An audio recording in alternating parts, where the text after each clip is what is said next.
Hey guys, आप सभी लोगों का स्वागत है क्यूरेटिव योगा का एक नए फ्रेश और कमाल एपिसोड में। नमस्कार दोस्तों, मैं हूं अंतरीप और आप देख रहे हैं क्यूरेटिव योगा। तो चलिए नया कुछ देखते हैं, नया कुछ सीखते हैं। दोस्तों, आज की इस वीडियो में हम डिस्कस करने वाले हैं थेराप्यूटिक योगा के फुल सिलेबस के रिवीजन। आज हम इस वीडियो में करने वाले हैं, महा मैराथन वीडियो बनने वाला है ये। तो आज अभी के अभी, आज चाहे लगे 1 घंटा, चाहे लगे 1.5 घंटा, चाहे लगे 2 घंटा, लेकिन पूरा का पूरा थेराप्यूटिक योगा का जो सिलेबस है उसको आज हम कंप्लीट करके ही उठेंगे। तो चलिए जल्दी से जल्दी आगे बढ़ते हैं इस वीडियो में, और पूरा का पूरा जो थेराप्यूटिक योगा का सिलेबस है जिसे नेट के लिए, तो इसको ज़रूर आज पूरा का पूरा कंप्लीट कर ले। जो लोग इस बार यानी 2023 दिसंबर सर्कल में जो एग्ज़ाम देने वाले हैं उनके लिए मैं बता रहा हूँ। जो लोग, आप पूरा का पूरा सिलेबस आप लोगों ने ऑलरेडी पढ़ लिया है और मैंने बैच में पूरा सिलेबस पढ़ाया है, तो आप क्या करें, सिलेबस को जब आप इस वीडियो को जब आप लगाने वाले हो, जब इस वीडियो को आप देख रहे हो, तो अपना जितने भी नोट्स है और जितना भी स्लाइड्स मैंने प्रोवाइड किया है, सारे के सारे स्लाइड्स, सारे के सारे नोट्स जो जो आप लोगों ने लिखा है क्लास में, सारे के सारे नोट्स स्लाइड लेके बैठ जाओ और इस वीडियो को कंप्लीट एक बार रिवीजन कर लो। बस आपको और अलग से थेराप्यूटिक योगा पढ़ने की ज़रूरत नहीं है, आपका पूरा का पूरा थेराप्यूटिक योगा कंप्लीट हो जाएगा इसी वीडियो के एंड तक। तो चलिए बिना किसी देरी किए हुए जल्दी से जल्दी आगे बढ़ते हैं इस वीडियो में, क्योंकि टाइम हमारे पास बहुत कम बचा हुआ है और हमें काम बहुत ज़्यादा करनी है, तैयारी बहुत ज़्यादा करनी है। तो चलिए जल्दी से जल्दी आगे बढ़ते हैं। देखिए, पहला हमारा जो टॉपिक है वो है रेस्पिरेटरी डिसऑर्डर्स। ठीक है, तो हम रेस्पिरेटरी से स्टार्ट करने वाले हैं। ठीक है, हम रेस्पिरेटरी से स्टार्ट करने वाले हैं एकदम एज इट इज़ जैसे हमारे सिलेबस में है। तो पहला जो डिसऑर्डर है वो है एस्थमा। पहला डिसऑर्डर क्या है? वो है एस्थमा। अब एस्थमा क्या है? Asthma is a condition in which the tubes और ब्रोंकियल ट्री बिकम ऑब्स्ट्रक्टेड और इन्फ्लामेशन। एस्थमा ये होती है, एस्थमा का कंडीशन क्या होती है कि जहाँ पे जो हमारा ब्रोंकियल ट्री होती है और जो ब्रोंकियल ट्यूब्स होते हैं वो क्या हो जाते हैं? ऑब्स्ट्रक्टेड हो जाते हैं। ऑब्स्ट्रक्टेड हो जाते हैं किसके वजह से? ड्यू टू एन इन्फ्लामेशन की वजह से ऑब्स्ट्रक्टेड हो जाते हैं। ठीक है, तो अस्थमा का मेन कंडीशन क्या है? ऑब्स्ट्रक्टेड हो जाते हैं। अब इस वीडियो में हम सिर्फ उसी पॉइंट को कवर करने वाले हैं जो कि मोस्ट इंपॉर्टेंट है, लेकिन ये सारे के सारे डिटेल्ड वीडियो में ऑलरेडी पढ़ा चुका हूँ, ऑलरेडी आपके क्लास में पढ़ा चुका हूँ और आप लोगों के पास इसके सारे के स्लाइड, डिटेल स्लाइड भी है।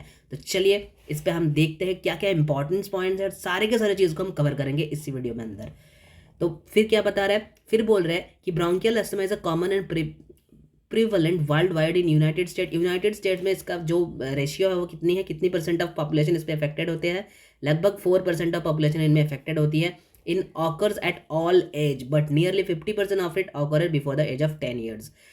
सारे के सारे एज ग्रुप में ये अफेक्टेड हो सकती है, सारे के सारे एज ग्रुप के बंदे को ये हो सकते हैं, सारे के सारे एज ग्रुप में ये प्रॉब्लम आ सकती है। लेकिन इसका जो मेन 50% ऑफ केसेस दिखी जाती है कि जो 10 ईयर्स के नीचे वाले बच्चे होते हैं उनमें से स्टार्ट होती है। ठीक है, और इसका मेल फीमेल रेशियो क्या है? मेल फीमेल रेशियो है 2:1। इसका मेल फीमेल रेशियो है जी 2:1।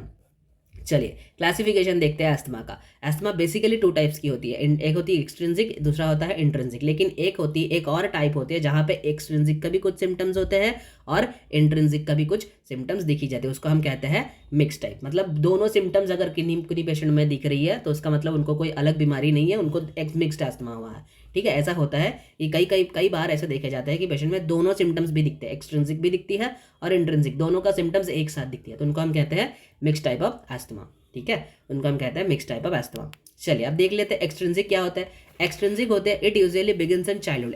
एक्सट्रिंसिक का की पॉइंट क्या है कि ये चाइल्डहुड में स्टार्ट होते हैं, ये चाइल्डहुड और अर्ली अडल्ट लाइफ हम कह सकते हैं उसको, उसमें स्टार्ट होती है। ठीक है, most patient of this type of asthma है पर्सनल और फैमिली हिस्ट्री। मतलब इनकी एलर्जिक हिस्ट्री होती है, एलर्जिक डिजीज की फैमिली हिस्ट्री होती है, और सच एज जैसे कि राइनाइटिस हो गया, इन्फेंटाइल एक्जिमा हो गया, ये सारे प्रॉब्लम्स इनमें पहले से होती है। इन प्रॉब्लमों की कुछ एलर्जिक मतलब हिस्ट्री होती है, एलर्जिक डिजीज की कुछ हिस्ट्री हमें दिखी जाती है। ठीक है, और इसमें होता क्या है, इसमें मेनली टाइप 1 हाइपर सेंसिटिविटी हो जाती है बॉडी में, और इसको हम 2 फेज में देख सकते हैं। एक होता है एक्यूट इमीडिएट रिस्पॉन्स और दूसरा होता है लेट फेज रिएक्शन। एक होता है एक्यूट इमीडिएट रिस्पॉन्स, दूसरा होता है लेट फेज रिएक्शन। ठीक है, एक होता है एक्यूट इमीडिएट रिस्पॉन्स, दूसरा होता है late phase reaction. Acute immediate response मतलब जो, फॉर एग्जांपल, और इस एस्थमा में इसको एक्सट्रिंसिक क्यों कहा जाता है? इस एस्थमा को एक्सट्रिंसिक इसलिए कहा जाता है क्योंकि इन एस्थमा में कोई एक्सट्रिंसिक फैक्टर है। इस एस्थमा के रीजन, इसका कॉज है कोई extrinsic factor, for example house dust हो सकते हैं, फॉर एग्जांपल पोलेंस हो सकते हैं, एलिमेंट एंडर हो सकते हैं, मोल्ड्स हो सकते हैं, ठीक है। तो कोई किसी ना किसी आउटर फैक्टर, एक्सट्रिंसिक फैक्टर जब हम इनहेल कर लेते हैं उसके वजह से अगर हमें एस्थमेटिक अटैक आता है तो ये कॉज की वजह से जो अस्थमा होती है उसको हम कहते हैं, दिस टाइप ऑफ अस्थमा को हम कहते हैं एक्सट्रिंसिक अस्थमा, ठीक है। अब इनको दो फेज में इनकी पूरी रिएक्शन दिखती है, एक है एक्यूट इमीडिएट रिस्पांस, दूसरा होता है लेट फेज रिएक्शन। अब एक्यूट इमीडिएट रिस्पांस क्या होता है, मैंने बताया था, एक्यूट इमीडिएट रिस्पांस होता है कि जैसे ही इनहेल किया तुरंत उसको खांसी आने लगेगा।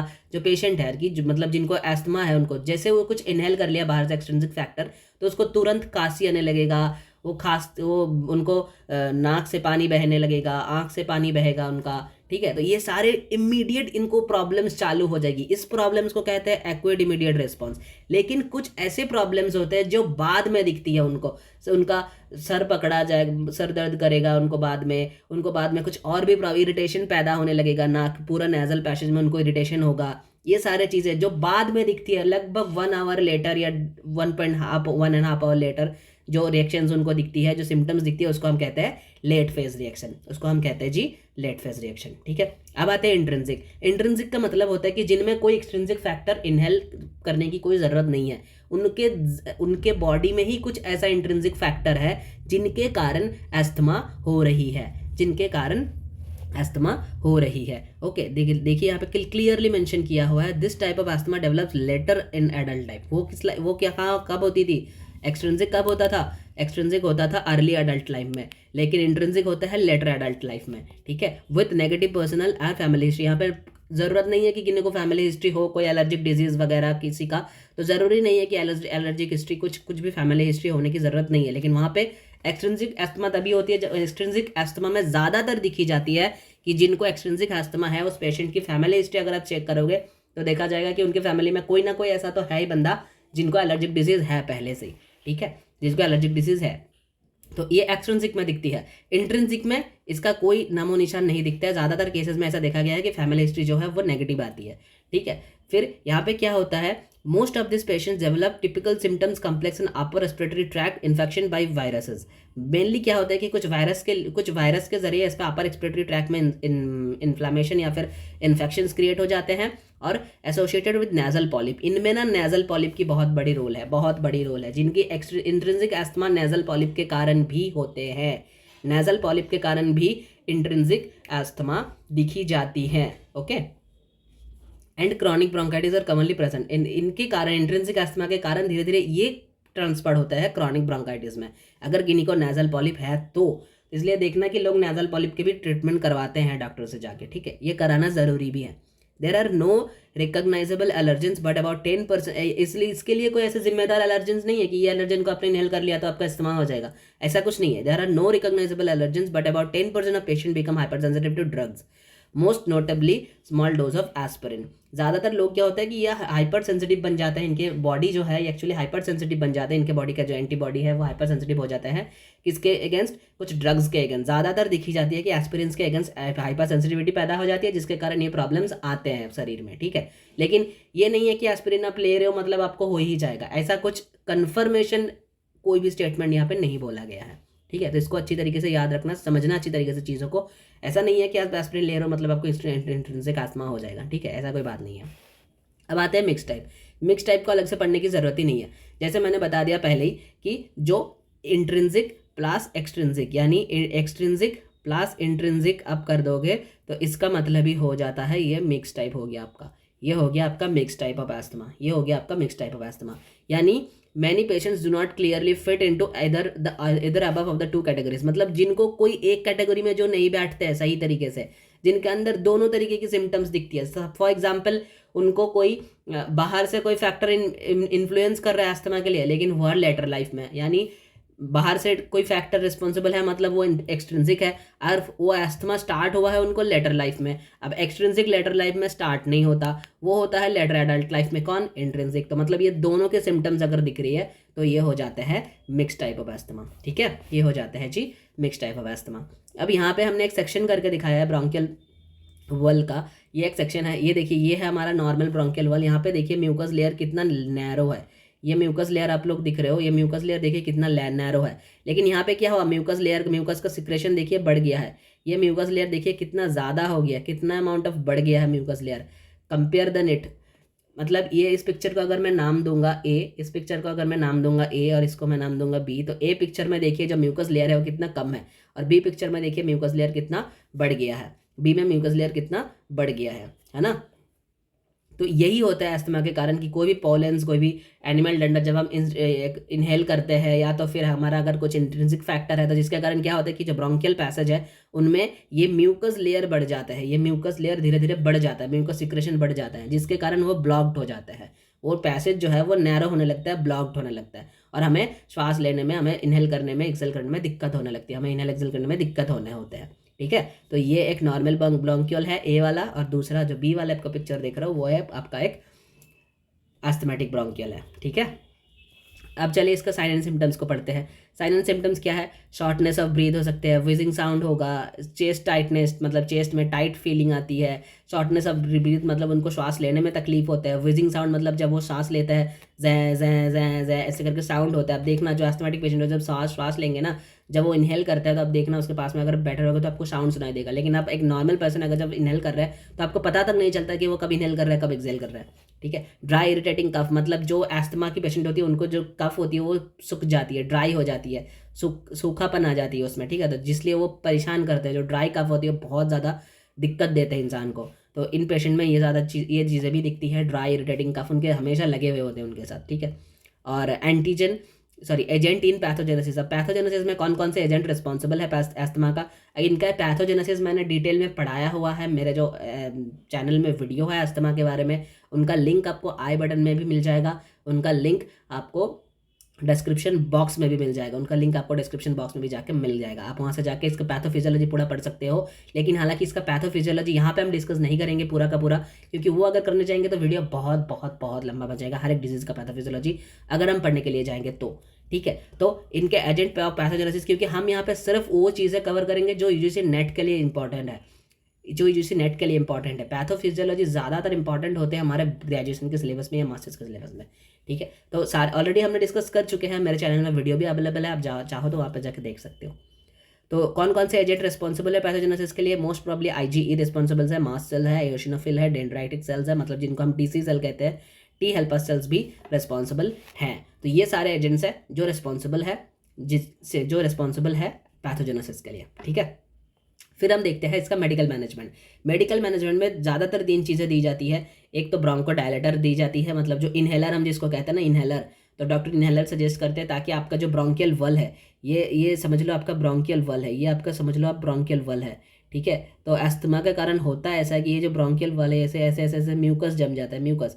तो जब भी हम ऐसे कुछ पंप लेते हैं, हम जैसे ऐसे पंप को इनहेल करते हैं ना, तो तुरंत ये जो ब्रोंकियल वल का जो डायमीटर है ये तुरंत मतलब कुछ देर के लिए बढ़ जाता है, ये डायलेट हो जाती है, ब्रोंकियल वल डायलेट होता है जब हम इनहेल कर पाते हैं। अब देखना जब वो सांस लेने में उनको तकलीफ होता है तो वो इनहेलर ले लेते हैं।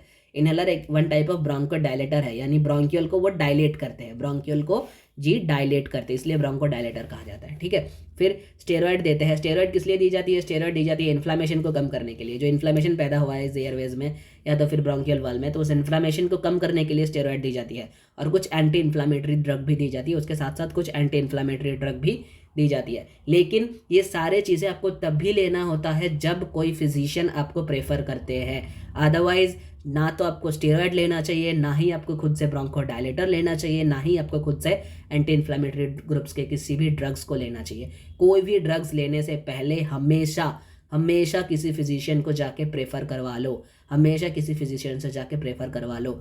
विदाउट प्रेफरेंस कभी भी कोई भी ड्रग्स मत लेना, क्योंकि आपको नहीं पता होता है कितने अमाउंट पे लेना चाहिए, कब तक लेना चाहिए, वगैरह वगैरह।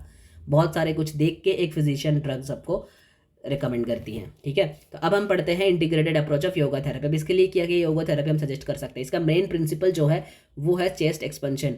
इसका मेन प्रिंसिपल क्या होता है, इसका मोस्ट मतलब जो इंपॉर्टेंट प्रिंसिपल है वो क्या होते हैं, वो होते हैं chest expansion exercises. Chest expansion exercises इसके लिए सजेस्ट करना पड़ता है। चेस्ट एक्सपेंशन, अब देखो इसमें हमने क्या क्या सजेस्ट किया, हमने अन्नमय कोशा में क्या क्या सजेस्ट किया, हमने hands in and out breathing suggest किया, hands up and down breathing suggest किया, अर्ध चक्रासन किया, अर्ध उष्ट्रासन सजेस्ट किया है। लेकिन इनमें एक चीज़ें याद रखना, मोस्ट इंपॉर्टेंट थिंग जो है सारे के सारे चीज़ों में वो है ब्रीदिंग, वो है जी ब्रीदिंग। ब्रीदिंग मोस्ट इंपॉर्टेंट है, सारे के सारे चीज़ आपको विथ ब्रीदिंग करनी है, प्रॉपर ब्रीदिंग टेक्निक के साथ करना है।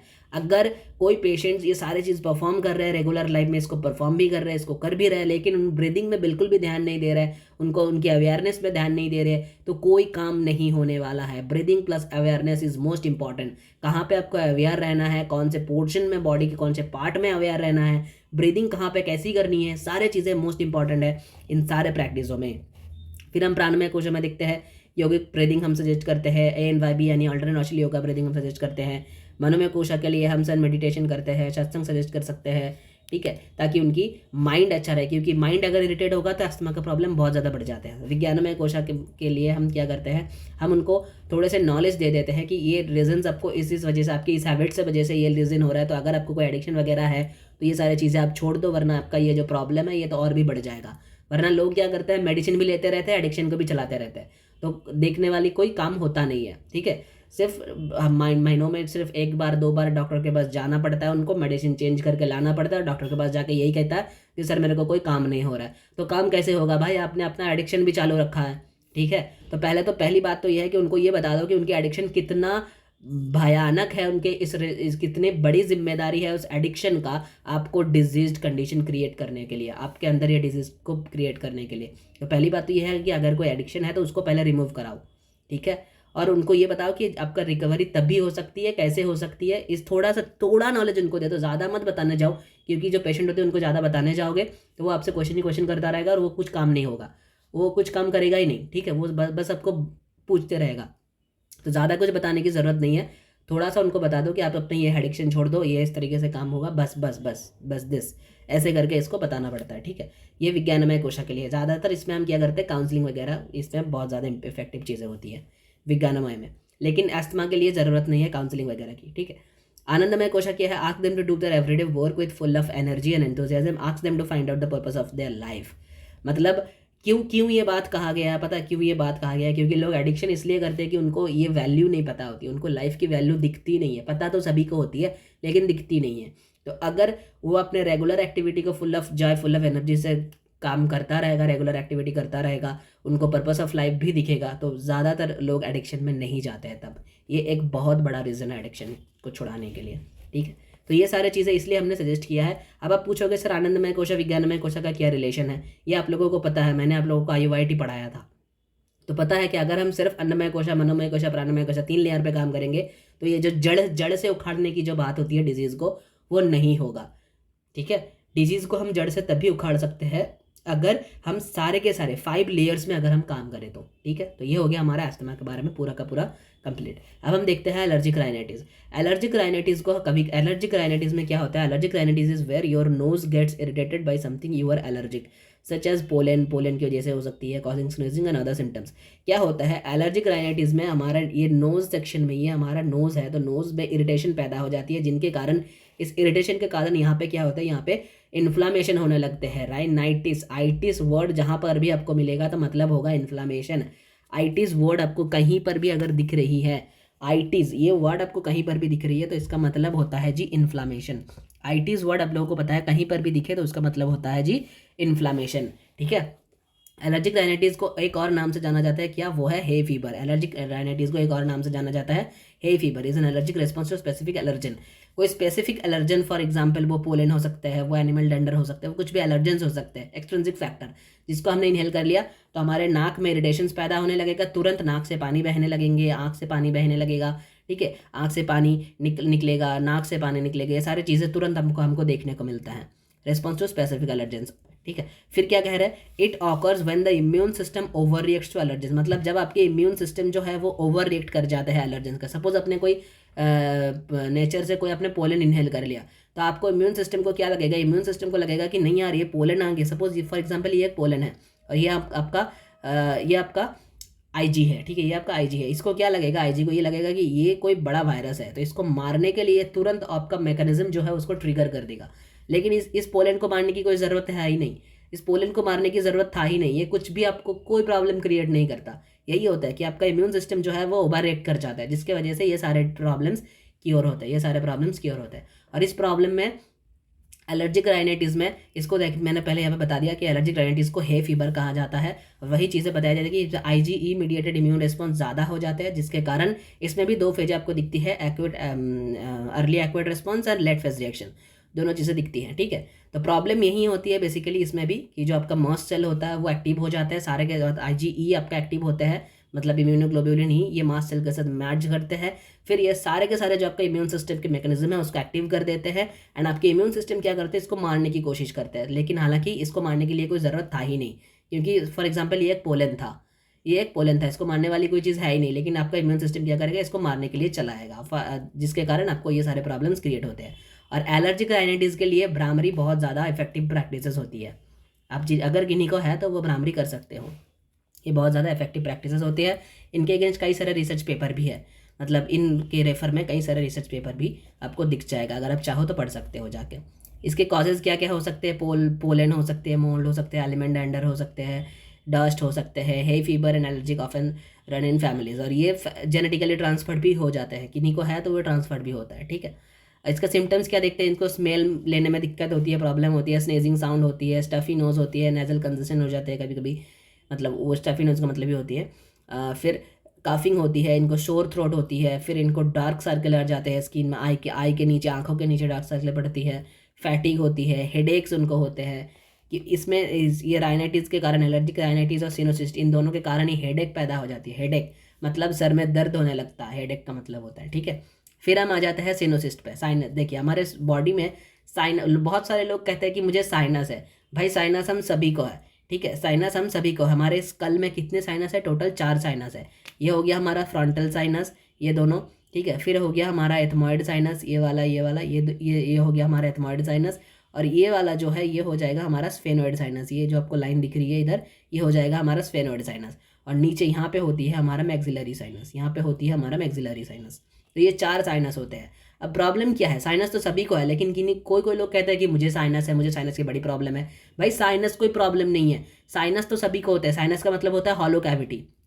क्या मतलब होता है साइनस का जी, मतलब होता है हॉलो कैविटी। क्योंकि देखिए जो हेल्दी साइनस होती है, ये जो हेल्दी साइनस है ये किससे फिल्ड होती है, ये एयर से फिल्ड होती है, मतलब इनमें एयर भरी हुई होती है। और जब ये साइनस में एयर की वजह से अगर म्यूकस आ जाता है, साइनस में अगर एयर की वजह से म्यूकस आ जाता है, तो क्या होता है कि वो साइनस जो है वो ब्लॉक्ड हो जाता है, वो साइनस जो है वो ब्लॉक्ड हो जाता है। और उसमें जब साइनस में एयर के बजाय फ्लूइड फील हो जाती है, फ्लूइड मतलब म्यूकस फील्ड हो जाएगा। तो अगर किसी कहीं पे आपको जल जमा दिखेगा, मतलब आप पानी को ऐसे, अगर वो स्टैग्नेंट वाटर अगर कहीं पे भी है, तो स्टैग्नेंट वाटर में क्या होता है, बैक्टीरिया फॉर्म करता है। बिल्कुल उसी तरीके से हमारे शरीर के अंदर ही जर्म्स ग्रो करने लगते हैं स्टैग्नेंट वाटर में।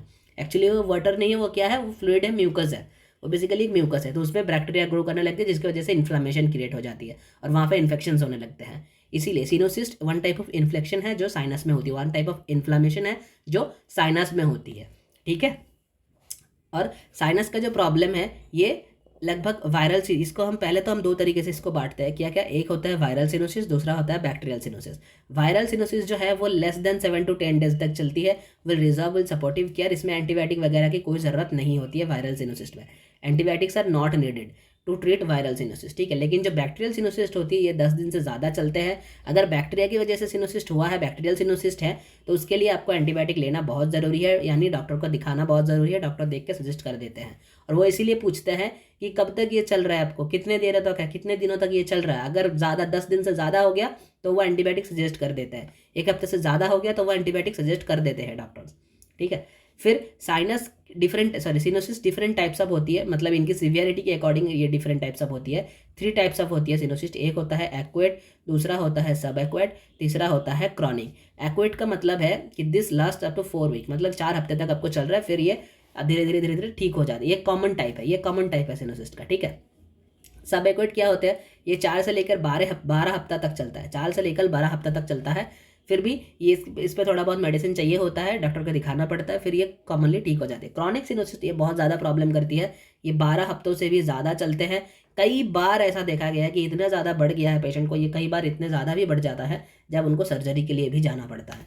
ठीक है, तो ये क्रॉनिक सिनोसिस में होती है। Recovery time and treatment depends on type of sinusitis. आप कहोगे कि कितने देर में सिनोसिस रिकवर हो सकती है, तो इसका कोई जवाब नहीं होता है। क्यों नहीं होता है भाई? क्योंकि रिकवरी टाइम और जो ट्रीटमेंट होती है सिनोसिस का, क्या ट्रीटमेंट आपको दिया जाएगा, आपका रिकवरी टाइम कितना लगेगा, तो वो डिपेंड करेगा आपका सिनोसिस कौन से टाइप में है, ये एक्वेट है, ये सब एक्वेट है, या फिर क्रॉनिक है, इनमें डिपेंड करती है।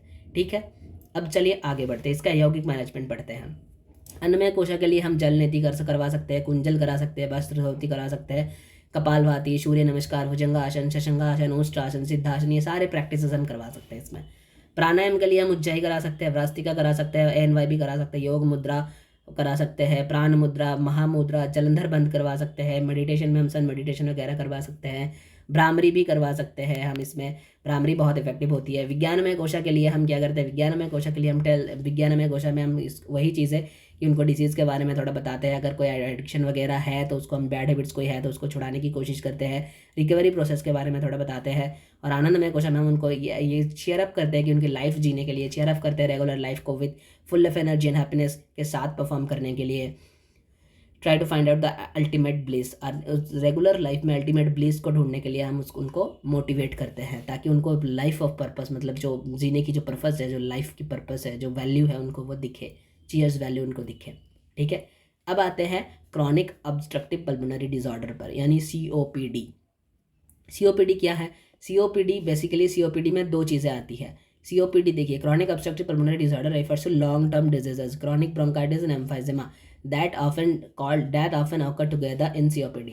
COPD का मतलब होता है जब आप ये दोनों डिजीज़ को मिला देते हो, क्रॉनिक एम्फाइजेमा एंड क्रॉनिक ब्रोंकाइटिस, ये दोनों डिजीज़ को जब आप मिला देते हो तो वो हो जाते हैं COPD, वो हो जाते हैं COPD। हम यहाँ पे क्रॉनिक ब्रोंकाइटिस के बारे में पढ़ते हैं। Bronchitis is inflammation of the inner lining of bronchial tube, inner lining में इन्फ्लेमेशन हो जाती है, एक्सेस सिक्रश हो जाती है म्यूकस की, जिसके वजह से leading to tissue swelling, tissue में स्वेलिंग आ जाती है और आपका जो ब्रोंकियल ट्यूब है वो ब्लॉक्ड हो जाते हैं। People with chronic bronchitis will eventually develop emphysema. अगर जिनको क्रॉनिक ब्रोंकाइटिस हुआ है, ब्रोंकाइटिस भी एक्वेट हो सकता है, लेकिन जब ब्रोंकाइटिस क्रॉनिक हो जाता है, क्रॉनिक ब्रोंकाइटिस जिनको होती है उनको बाद में एवेंचुअली एस्थमा डेवलप करती है, उनको एस्थमा की प्रॉब्लम, एस्थमा कह रहा हूँ, एम्फाइजेमा की भी प्रॉब्लम आती है, एम्फाइजेमा की भी प्रॉब्लम आती है। देखिए, ब्रोंकाइटिस का तीनों टाइप हमें बता दिया है कि acute bronchitis is caused by viral और bacterial infections and is usually short term illness. ठीक है, chronic bronchitis result from irritation of swelling, irritation of the lining of the bronchi and bronchioles by dust, fumes, atmospheric pollutions and most significantly towards into tobacco smoke। ये main cause है, ये main cause है, याद रखना। Chronic bronchitis, emphysema, इन दोनों का main reason जो है वो है टबाको smoke. Chronic bronchitis causes excessive amount of sticky mucus to build up in the airways, restricting amount of airflow in the out of the lung, airflow in and out of the lungs, resulting breathing difficulties। मतलब आप sticky mucus release होती है और वो बैठ जाता है बिल्कुल, तो आपके लंग्स ना तो एयर को इन कर सकती है ना तो एयर को छोड़ सकते हैं। इसमें कई ज़्यादा प्रॉब्लम्स होती है और ये बहुत डिफिकल्ट प्रॉब्लम होती है, क्योंकि म्यूकस बहुत स्टिकी होती है, वो बैठ जाते हैं आपके ट्रैक में, एयर पैसेजेस में। ठीक है, इसमें सिम्टम्स, कई सारे सिम्टम्स दिखती है। इन्फ्लेमेशन हो सकती है, एक्सेसिव प्रोडक्शन ऑफ म्यूकस होती है, डैमेज टू सीलिया वगैरह, एपिथेलियम लेयर में जो सीलिया होती है जो वो डैमेज हो जाते हैं, उसके मूवमेंट डैमेज हो जाते हैं। Accumulation of this mucus in the lungs, मतलब ये म्यूकस लंग्स में जमा होने लगती है। हैवी काफ होती है, स्प्यूटम प्रोडक्शन होती है। Build up of scar tissues and bronchi and bronchial, मतलब टिश्यू जो होती है वो भी, टिश्यू भी क्षय होने लगता है, डैमेज होने लगता है धीरे धीरे। ठीक है, इन्फेक्शंस होने लगते हैं, न्यूमोनिया वगैरह ये सारे प्रॉब्लम्स होते हैं। ब्रेथ का शॉर्टनेस होते हैं, वेजिंग साउंड पैदा होते हैं, फैटिक होती है उनको, सीवियर कफ हो जाती है, चेस्ट पेन होती है, फीवर होती है। ठीक है, ये सारे चीज़ें। और स्किन में ब्लूइज पैचेस दिखती है, ब्लूइज या ग्रेज पैचेस दिखती है स्किन में। ठीक है, स्किन में ये सारे पैचेस भी दिखने को लगती है। ये होते हैं हमारा पूरा का पूरा हो गया क्रॉनिक ब्रोंकाइटिस। अब क्रॉनिक ब्रोंकाइटिस में जो चीज़ें, ये देखिए, ये पिक्चर मैंने यहाँ पे इसलिए ऐड किया है क्योंकि जब ये आपका जो नॉर्मल ब्रोंकियल है, ये आपका नॉर्मल ब्रोंकी है। आप देखो यहाँ से अगर एयर पास होगा तो ये कितनी अच्छी से एयर पास होगा, ऐसे ऐसे ऐसे ऐसे करके। एयर पास हो जाएगा, बिल्कुल कोई रेस्ट्रिक्शन कोई ऑब्स्ट्रक्शन कुछ नहीं है। लेकिन यहाँ पे देखो ये सारे म्यूकस है, जम गया, कितना अमाउंट बचा हुआ है, बस इतनी सी जगह बचा हुआ है एयर को पास करने के लिए। तो बिल्कुल यही स्टेजेस होती है क्रॉनिक ब्रोंकाइटिस में, बिल्कुल यही स्टेजेस होती है क्रॉनिक ब्रोंकाइटिस में। और ये आपका नॉर्मल ब्रोंकस है, नॉर्मल ब्रोंकस ये होती है, ठीक है। तो इसको इसलिए मैंने डाला था। अब इनमें मेन 3 प्रॉब्लम होती है। एक होती है कि ये इसके जो सीलियरी मूवमेंट जो है, जैसे यहाँ पे सीलिया होती है, यहाँ पे ना ऐसे ऐसे ऐसे ऐसे ऐसे ऐसे यहाँ पे सीलिया होती है। ये क्या करती है सीलिया, जब आप किसी चीज़ अगर आ गया, आप इनहेल कर लिए हो डास्ट वगैरह, तो डास्ट यहाँ पे अटक जाता है। और सीलिया क्या करती है, सीलिया मूव करते तो ये डास्ट को ये ऐसा निकाल भी देते हैं, अंदर जाने नहीं देते। लेकिन जब ये म्यूकस लेयर बढ़ जाता है यहाँ पे, जैसे यहाँ पे म्यूकस लेयर बढ़ गया क्रॉनिक ब्रोंकाइटिस में, फिर से वही पिक्चर, ये ए ये बी, ठीक है। तो यहाँ पे अगर बढ़ गया तो ये म्यूकस इतना इतना लंबा लंबा यहाँ पे सीलिया था, तो सारे के सारे सीलिया जो है वो स्टिकी म्यूकस है, तो म्यूकस में वो जम हो चुका है। अगर कोई अभी कोई आएगा भी, अभी कोई एंटीजन हम इनहेल भी कर लेंगे तो वो एंटीजन यहाँ पे अटकेगा नहीं। क्यों? क्योंकि जितना पैसेज बचा हुआ है उसमें से वो निकल के चले जाएगा। और सीलिया जो है अगर फंस भी गया एंटीजन, अगर समझ लो कि एंटीजन फंस भी जाता है यहाँ पे, तो सीलिया जो है उसको मूव करके बाहर नहीं कर पाएंगे। क्यों? क्योंकि सीलिया खुद फंसे हुए हैं म्यूकस में। तो जब तक ये म्यूकस लेयर कम ना होते हैं तब तक ये सीलिया भी कुछ काम का नहीं है। इसीलिए बताया हुआ है कि सीलियरी मूवमेंट जो है वो इम्पेयर्ड हो जाती है। और एल्वियोलर मैक्रोफेजेस जो है, एल्वियोलर मैक्रोफेजेस एक्चुअली हमारा दोस्त होता है। एल्वियोलर मैक्रोफेजेस जो है ये हमारा दोस्त होता है, ठीक है। दोस्त मतलब जब एल्वियोलाई में कोई बैक्टीरिया आ जाते हैं, फॉर एग्जांपल ये अगर हमारा एल्वियोलाई है, तो यहाँ पे जब कोई बैक्टीरिया आ गया, समझ लो कि ये कोई बैक्टीरिया आ गया, तो एल्वियोलर मैक्रोफेज क्या करेगा, इस बैक्टीरिया को मार देता है। एल्वियोलर मैक्रोफेजेस इस बैक्टीरिया को मार देते हैं और हमारे शरीर को बचा लेते हैं। लेकिन क्रॉनिक ब्रोंकाइटिस के टाइम क्या होता है कि ये जो एल्वियोलर मैक्रोफेज है ये खुद प्रॉब्लम में आ जाती है, इसकी फंक्शन इनहिबिट हो जाती है। तो मतलब बैक्टीरिया आ भी गया तो एल्वियोलर मैक्रोफेज उसको मार नहीं पाएगा। It helps to hypertrophy and hyperplasia of mucus secreting glands. Hypertrophy और हाइपरप्लेजिया का मतलब, हाइपरट्रॉफी का मतलब होता है बहुत ज़्यादा अमाउंट में जो म्यूकस सिक्रेटिंग ग्लैंड्स होते हैं, म्यूकस सिक्रेटिंग ग्लैंड्स बहुत ज़्यादा अमाउंट में बढ़ जाते हैं और वो हाइपरप्लेजिया मतलब बड़े हो जाते हैं। हाइपरप्लेजिया और हाइपरट्रॉफी का मतलब होता है, एक का मतलब होता है ग्लैंड का बड़ा होना और एक का मतलब होता है ग्लैंड बहुत सारे अमाउंट में वहाँ पे ग्लैंड आ जाते हैं। ये कहते हैं हाइपरट्रॉफी और हाइपरप्लेजिया, ठीक है। अब हम चलते हैं एस्थमा की ओर। एस्थमा में क्या होता है, asthma is a long term. Asthma में होता क्या है कि बेसिकली ये जो आपका एयर सैक है, ये जो एयर सैक है, इसमें जो इलास्टिक बैंड्स होते हैं, इसमें कई ऐसे ऐसे ऐसे ऐसे इलास्टिक बैंड्स होते हैं। ये सपोज फॉर एग्जांपल एक बड़ा एयर सैक है, ठीक है।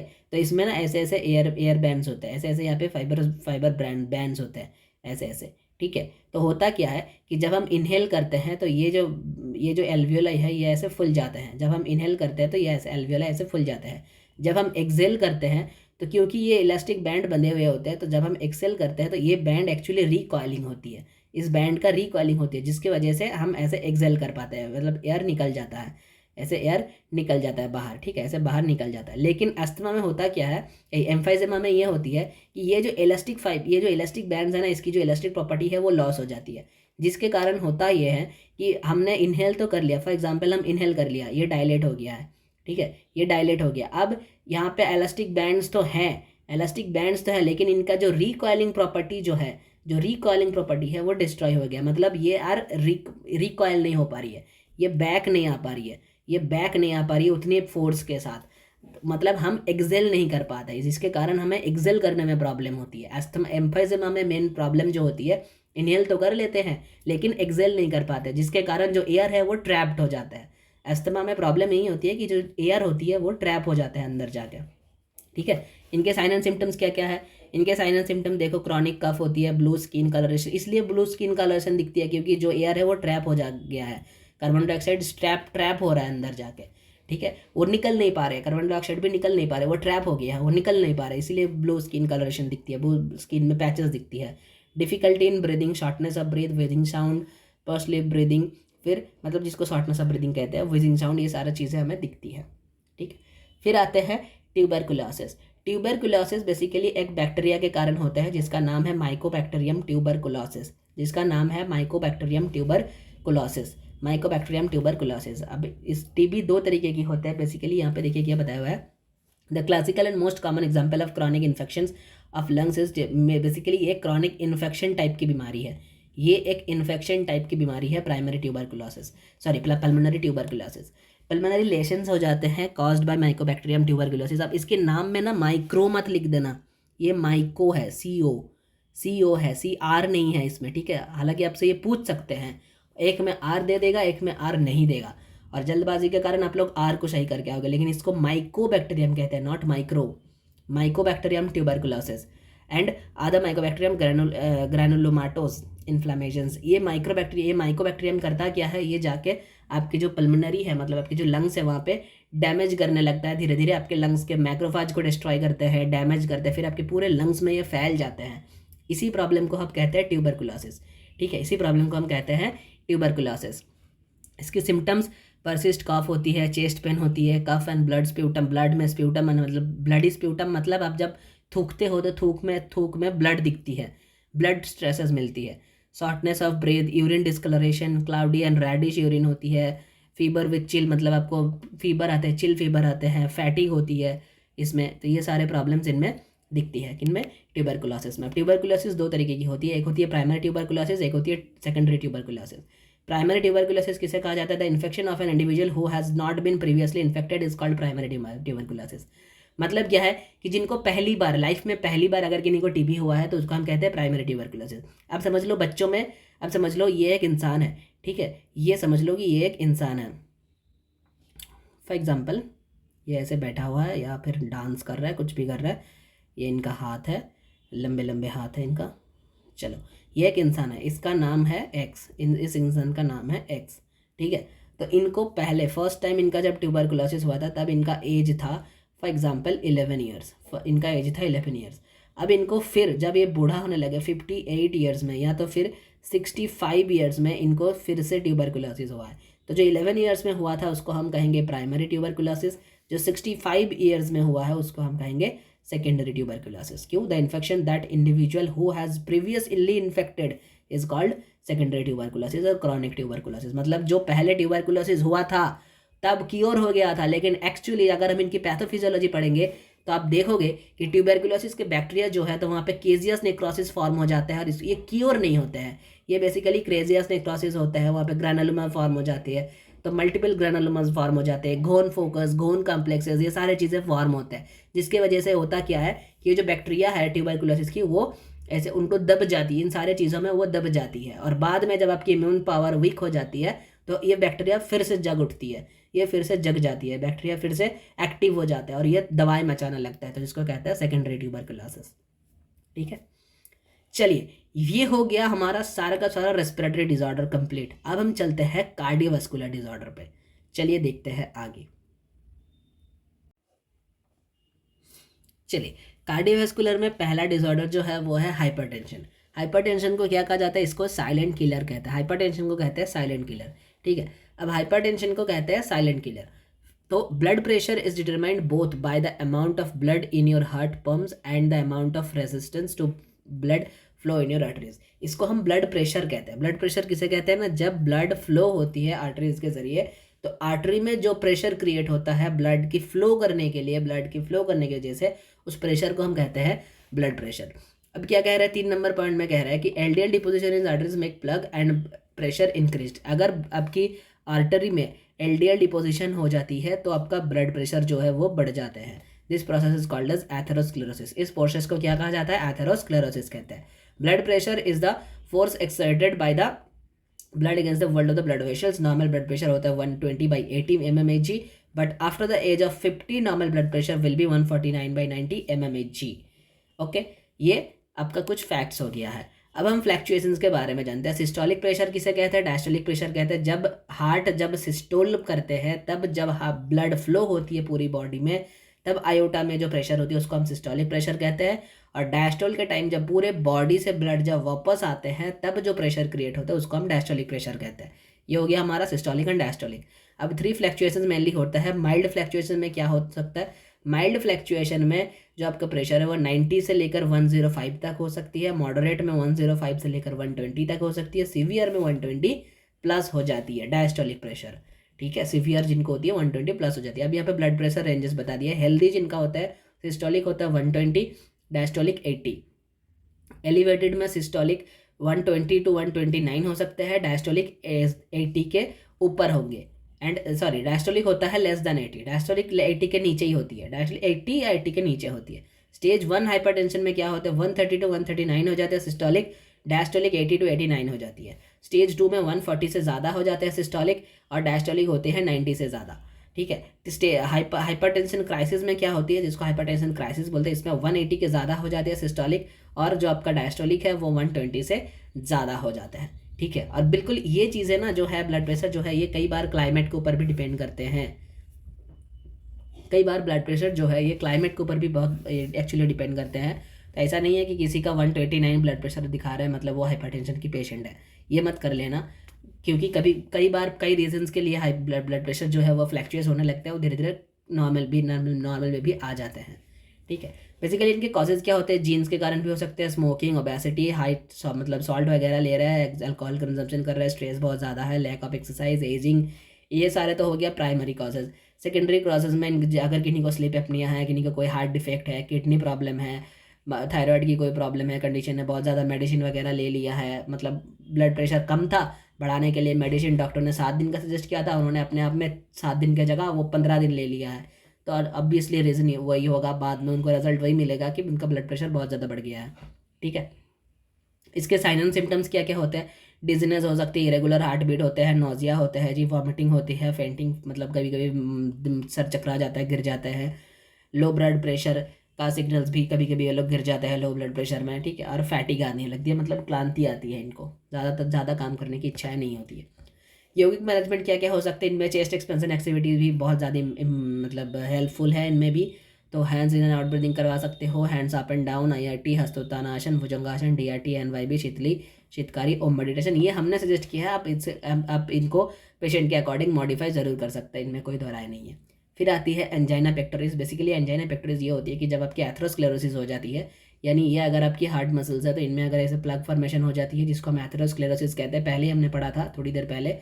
तो एथेरोस्क्लेरोसिस के कारण क्या होता है कि अगर आपकी कोरोनरी आर्टरी में ऐसे प्लग फॉर्मेशन हो गया, CAD जिसको हम कहते हैं कोरोनरी आर्टरी डिजीज, तो कोरोनरी आर्टरी में अगर प्लग फॉर्मेशन हो जाती है तो हार्ट की जो मसल्स होती है उनको क्या होती है कि उनको एक हाइपोक्सिया कंडीशन क्रिएट हो जाती है वहाँ पे, मतलब उनको ऑक्सीजन वगैरह नहीं मिलता है, तो इसको हम इस्केमिया कहते हैं, इस्केमिया के कारण क्या होता है आपके चेस्ट में पेन होने लगती है, चेस्ट में ऐसे, फिर ये सारे रीजन में इस पूरे रीजन में पेन होने लगती है, पूरा हाथ वगैरह इन सारी चीज़ों में पेन होने लगती है, तो इस पेन को हम कहते हैं एंजाइना पेक्टोरिस।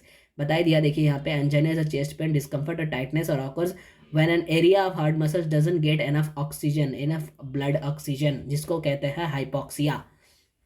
जब ऑक्सीजन कम मिलती है किसी ब्लड मसल्स को तो कम ऑक्सीजन मिलने वाले को जो प्रोसेस है उसको कहते हैं हाइपोक्सिया के कारण जो मेनली प्रॉब्लम होता है, जो चेस्ट पेन होता है, उस पेन को कहते हैं एंजाइना पेक्टोरिस, उन पेज को कहते हैं एंजाइना पेक्टोरिस। अब इसका रीजन बता दिया देखिए, यहाँ से गले से लेकर पूरा ऐसा हार्ट रीजन, आपके पीछे की एरिया, पूरा हाथ में ये दर्द फैल जाता है, पूरा हाथ तक ये दर्द ऐसे फैल जाते हैं, ठीक है। इनके साइन एंड सिम्टम, पेन कहाँ हो सकती है, नेक में, जॉ में, आर्म में, बैक में, इवन टीथ में भी हो सकते हैं, और ये 1 से लेकर 5 मिनट्स तक चलते हैं। फिर आते हैं आपका myocardial infarction colloquially known as heart attack, जिसको हम हार्ट अटैक करके जानते हैं, जिसको हम हार्ट अटैक बोलते हैं। इसका जो अच्छा वाला नाम है, जो इसका मेन नेम है, जैसे हमारा होता है ना, एक होता है हमारा स्कूल का नाम, एक होता है हमारा घर का नाम, तो स्कूल का नाम जो है वो मायोकार्डियल इन्फ्रैक्शन है, और जो घर का नाम है वो हार्ट अटैक है। Is caused by basically decrease और complete cessation of blood flow to the portion of myocardium मतलब हार्ट मसल्स जैसे पंप, हार्ट मसल्स क्या कर रहे हैं, हार्ट को मूव करने में, पंप करने में मदद करती है, और अगर हार्ट मसल्स को ही ब्लड ना मिले, हार्ट मसल्स को ही ऑक्सीजन ना मिले, तो न्यूट्रिएंट्स ना मिले, तो वो कैसे काम करेगा, और उसको न्यूट्रिएंट्स वगैरह कौन देते हैं, उसको देते हैं कोरोनरी आर्टरी हार्ट मसल्स को ब्लड, न्यूट्रिएंट, ऑक्सीजन सारे सप्लाई करते हैं। मतलब कोरोनरी आर्टरी में अगर ऐसे कोई प्लग फॉर्मेशन हो गया, कोरोनरी आर्टरी ऐसे जम हो गया, ये कोरोनरी आर्टरी आपका जम हो गया, ब्लड यहाँ से जा नहीं रहा है, ब्लड पास नहीं हो रही है, आपके जो मायोकार्डियम है उसको न्यूट्रिएंट्स नहीं मिल रहे, ब्लड नहीं मिल रही है, ऑक्सीजन नहीं मिल रहा है, तो वो काम कैसे करेगा, मतलब आपका हार्ट बीट सही तरीके से नहीं होगा, तो इसी को तो हम कहते हैं हार्ट अटैक, या फिर उसकी तो हम कहते हैं हार्ट अटैक या फिर मायोकार्डियल का इन्फ्रैक्शन, ठीक है। ये हो गया आपका मायोकार्डियल इन्फेक्शन। फिर एक आती है कार्डियक अस्थमा कोई, ये जो कार्डियक अस्थमा है ये बेसिकली कोई रेस्पिरेटरी डिसऑर्डर नहीं है, ये बेसिकली एक हार्ट डिसऑर्डर है, it's a type of coughing और wheezing that occurs with left heart failure. जब लेफ्ट हार्ट आपकी फेल कर जाती है, बीट करने में लेफ्ट हार्ट फेलियर होती है, तो डिपेंडिंग ऑन हाउ, तो तब ये प्रॉब्लम आपको दिखती है। इसमें भी आपको सांस लेने में तकलीफ होती है, आप ब्रीथ नहीं कर पाते, आपकी हार्ट सही तरीके से बीट नहीं करती है, लेफ्ट हार्ट जो है वो फेल कर जाती है बीट करने में, जिसके कारण ये पूरे प्रॉब्लम क्रिएट होते हैं। Depending on how severe your symptoms are, this wheezing can be a medical emergency. यार इनके लिए ये मेडिकल इमरजेंसी है, तुरंत आपको डॉक्टर के पास ले जाना चाहिए, वरना प्रॉब्लम और बढ़ जाएगा, इवन पेशेंट डाई तक हो सकती है।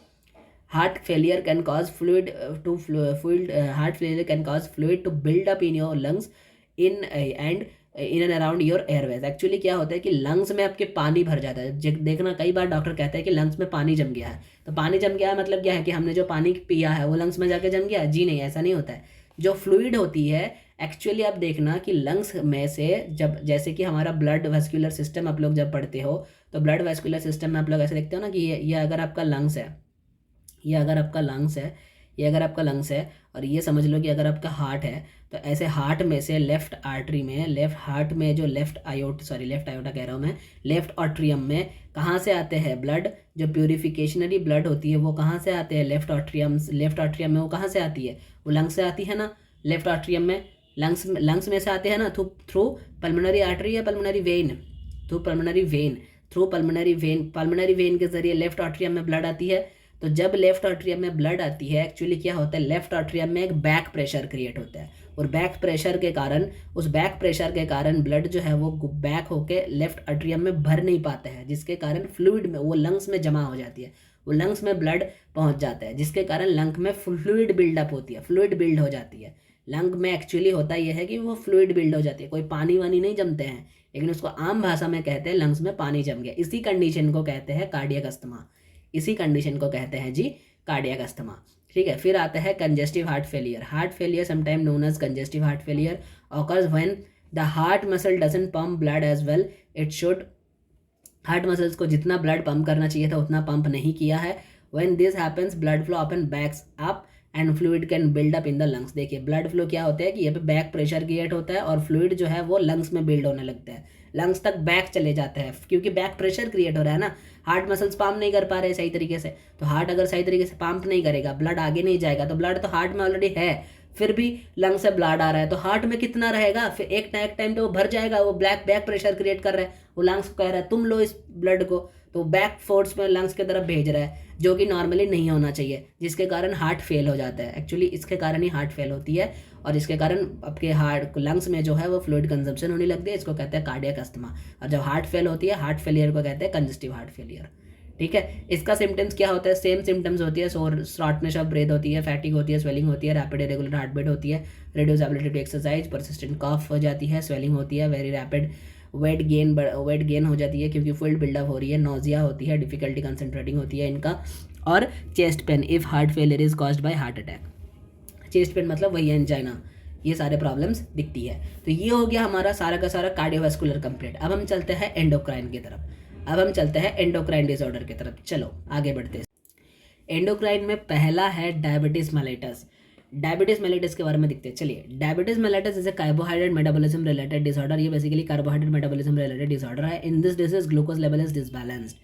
डायबिटीज मेलिटस में क्या होता है कि ग्लूकोज लेवल जो है वो डिसबैलेंस हो जाए, तो वो जब आपके ग्लूकोज लेवल बढ़ जाते हैं तो उसे कहते हैं हाइपरग्लाइसेमिया, जब आपके ग्लूकोज लेवल कम हो जाते हैं तो उसे कहते हैं hypoglycaemia. When glucose present in urine, जब यूरिन में ग्लूकोज की प्रेजेंट दिखती है तो उसे कहते हैं ग्लूकोसूरिया। उसे क्या कहा जाता है, उसे कहा जाता है ग्लूकोसूरिया। अब डायबिटीज तीन तरीके की होती है बेसिकली। एक होता है बेसिकली 2 टाइप्स की होती है, एक होता है आईडीडीएम, दूसरा होता है एनआईडीडीएम। आईडीडीएम का मतलब होता है इंसुलिन डिपेंडेंट डायबिटीज मेलिटस, मतलब जिसको हम टाइप 1 डायबिटीज कहते हैं, इसको टाइप 1 डायबिटीज कहते हैं। इसे जुवेनाइल भी कहा जाता है, इसे जुवेनाइल डायबिटीज भी कहा जाता है। It is happen due to an autoimmune reaction. ये बेसिकली एक autoimmune disorder, autoimmune reaction के कारण होते हैं।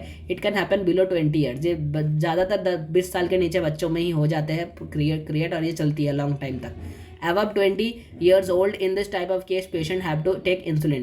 20 ईयर्स के ऊपर वाले जो लोग होते हैं उनको, above 20 ईयर्स के जो होते हैं उनको इंसुलिन इंजेक्शन लेना पड़ता है, उनको रोज एक इंसुलिन इंजेक्शन लेना पड़ता है।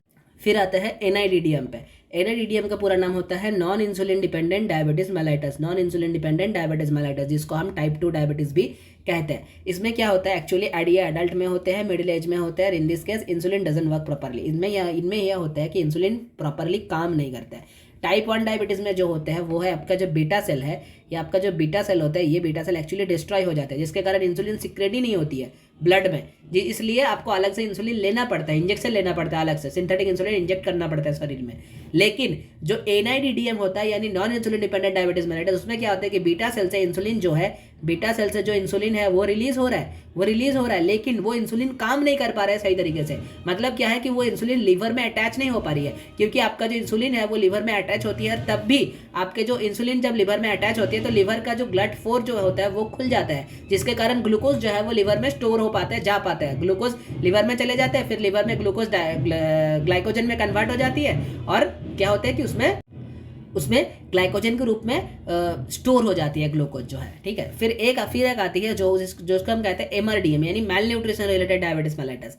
Mail nutrition related diabetes mellitus क्या होता है? It's mainly due to malnutrition. ये बेसिकली मेल न्यूट्रिशन की वजह से होती है, जब कोई रॉन्ग डाइट की कंसेप्ट पर बैठ के डाइट कर रहा हो ऐसा कहता रहता है, मतलब वो एक्चुअली मेल न्यूट्रिशन है, यानी उनको जो मिलनी चाहिए, जो न्यूट्रिएंट्स मिलनी चाहिए रेगुलर लाइफ में, वो मिल नहीं रही है, वो न्यूट्रिशन को ही नहीं ले रही है, जिसके कारण भी डायबिटीज होती है। इसको कहते हैं mail nutrition related diabetes mellitus.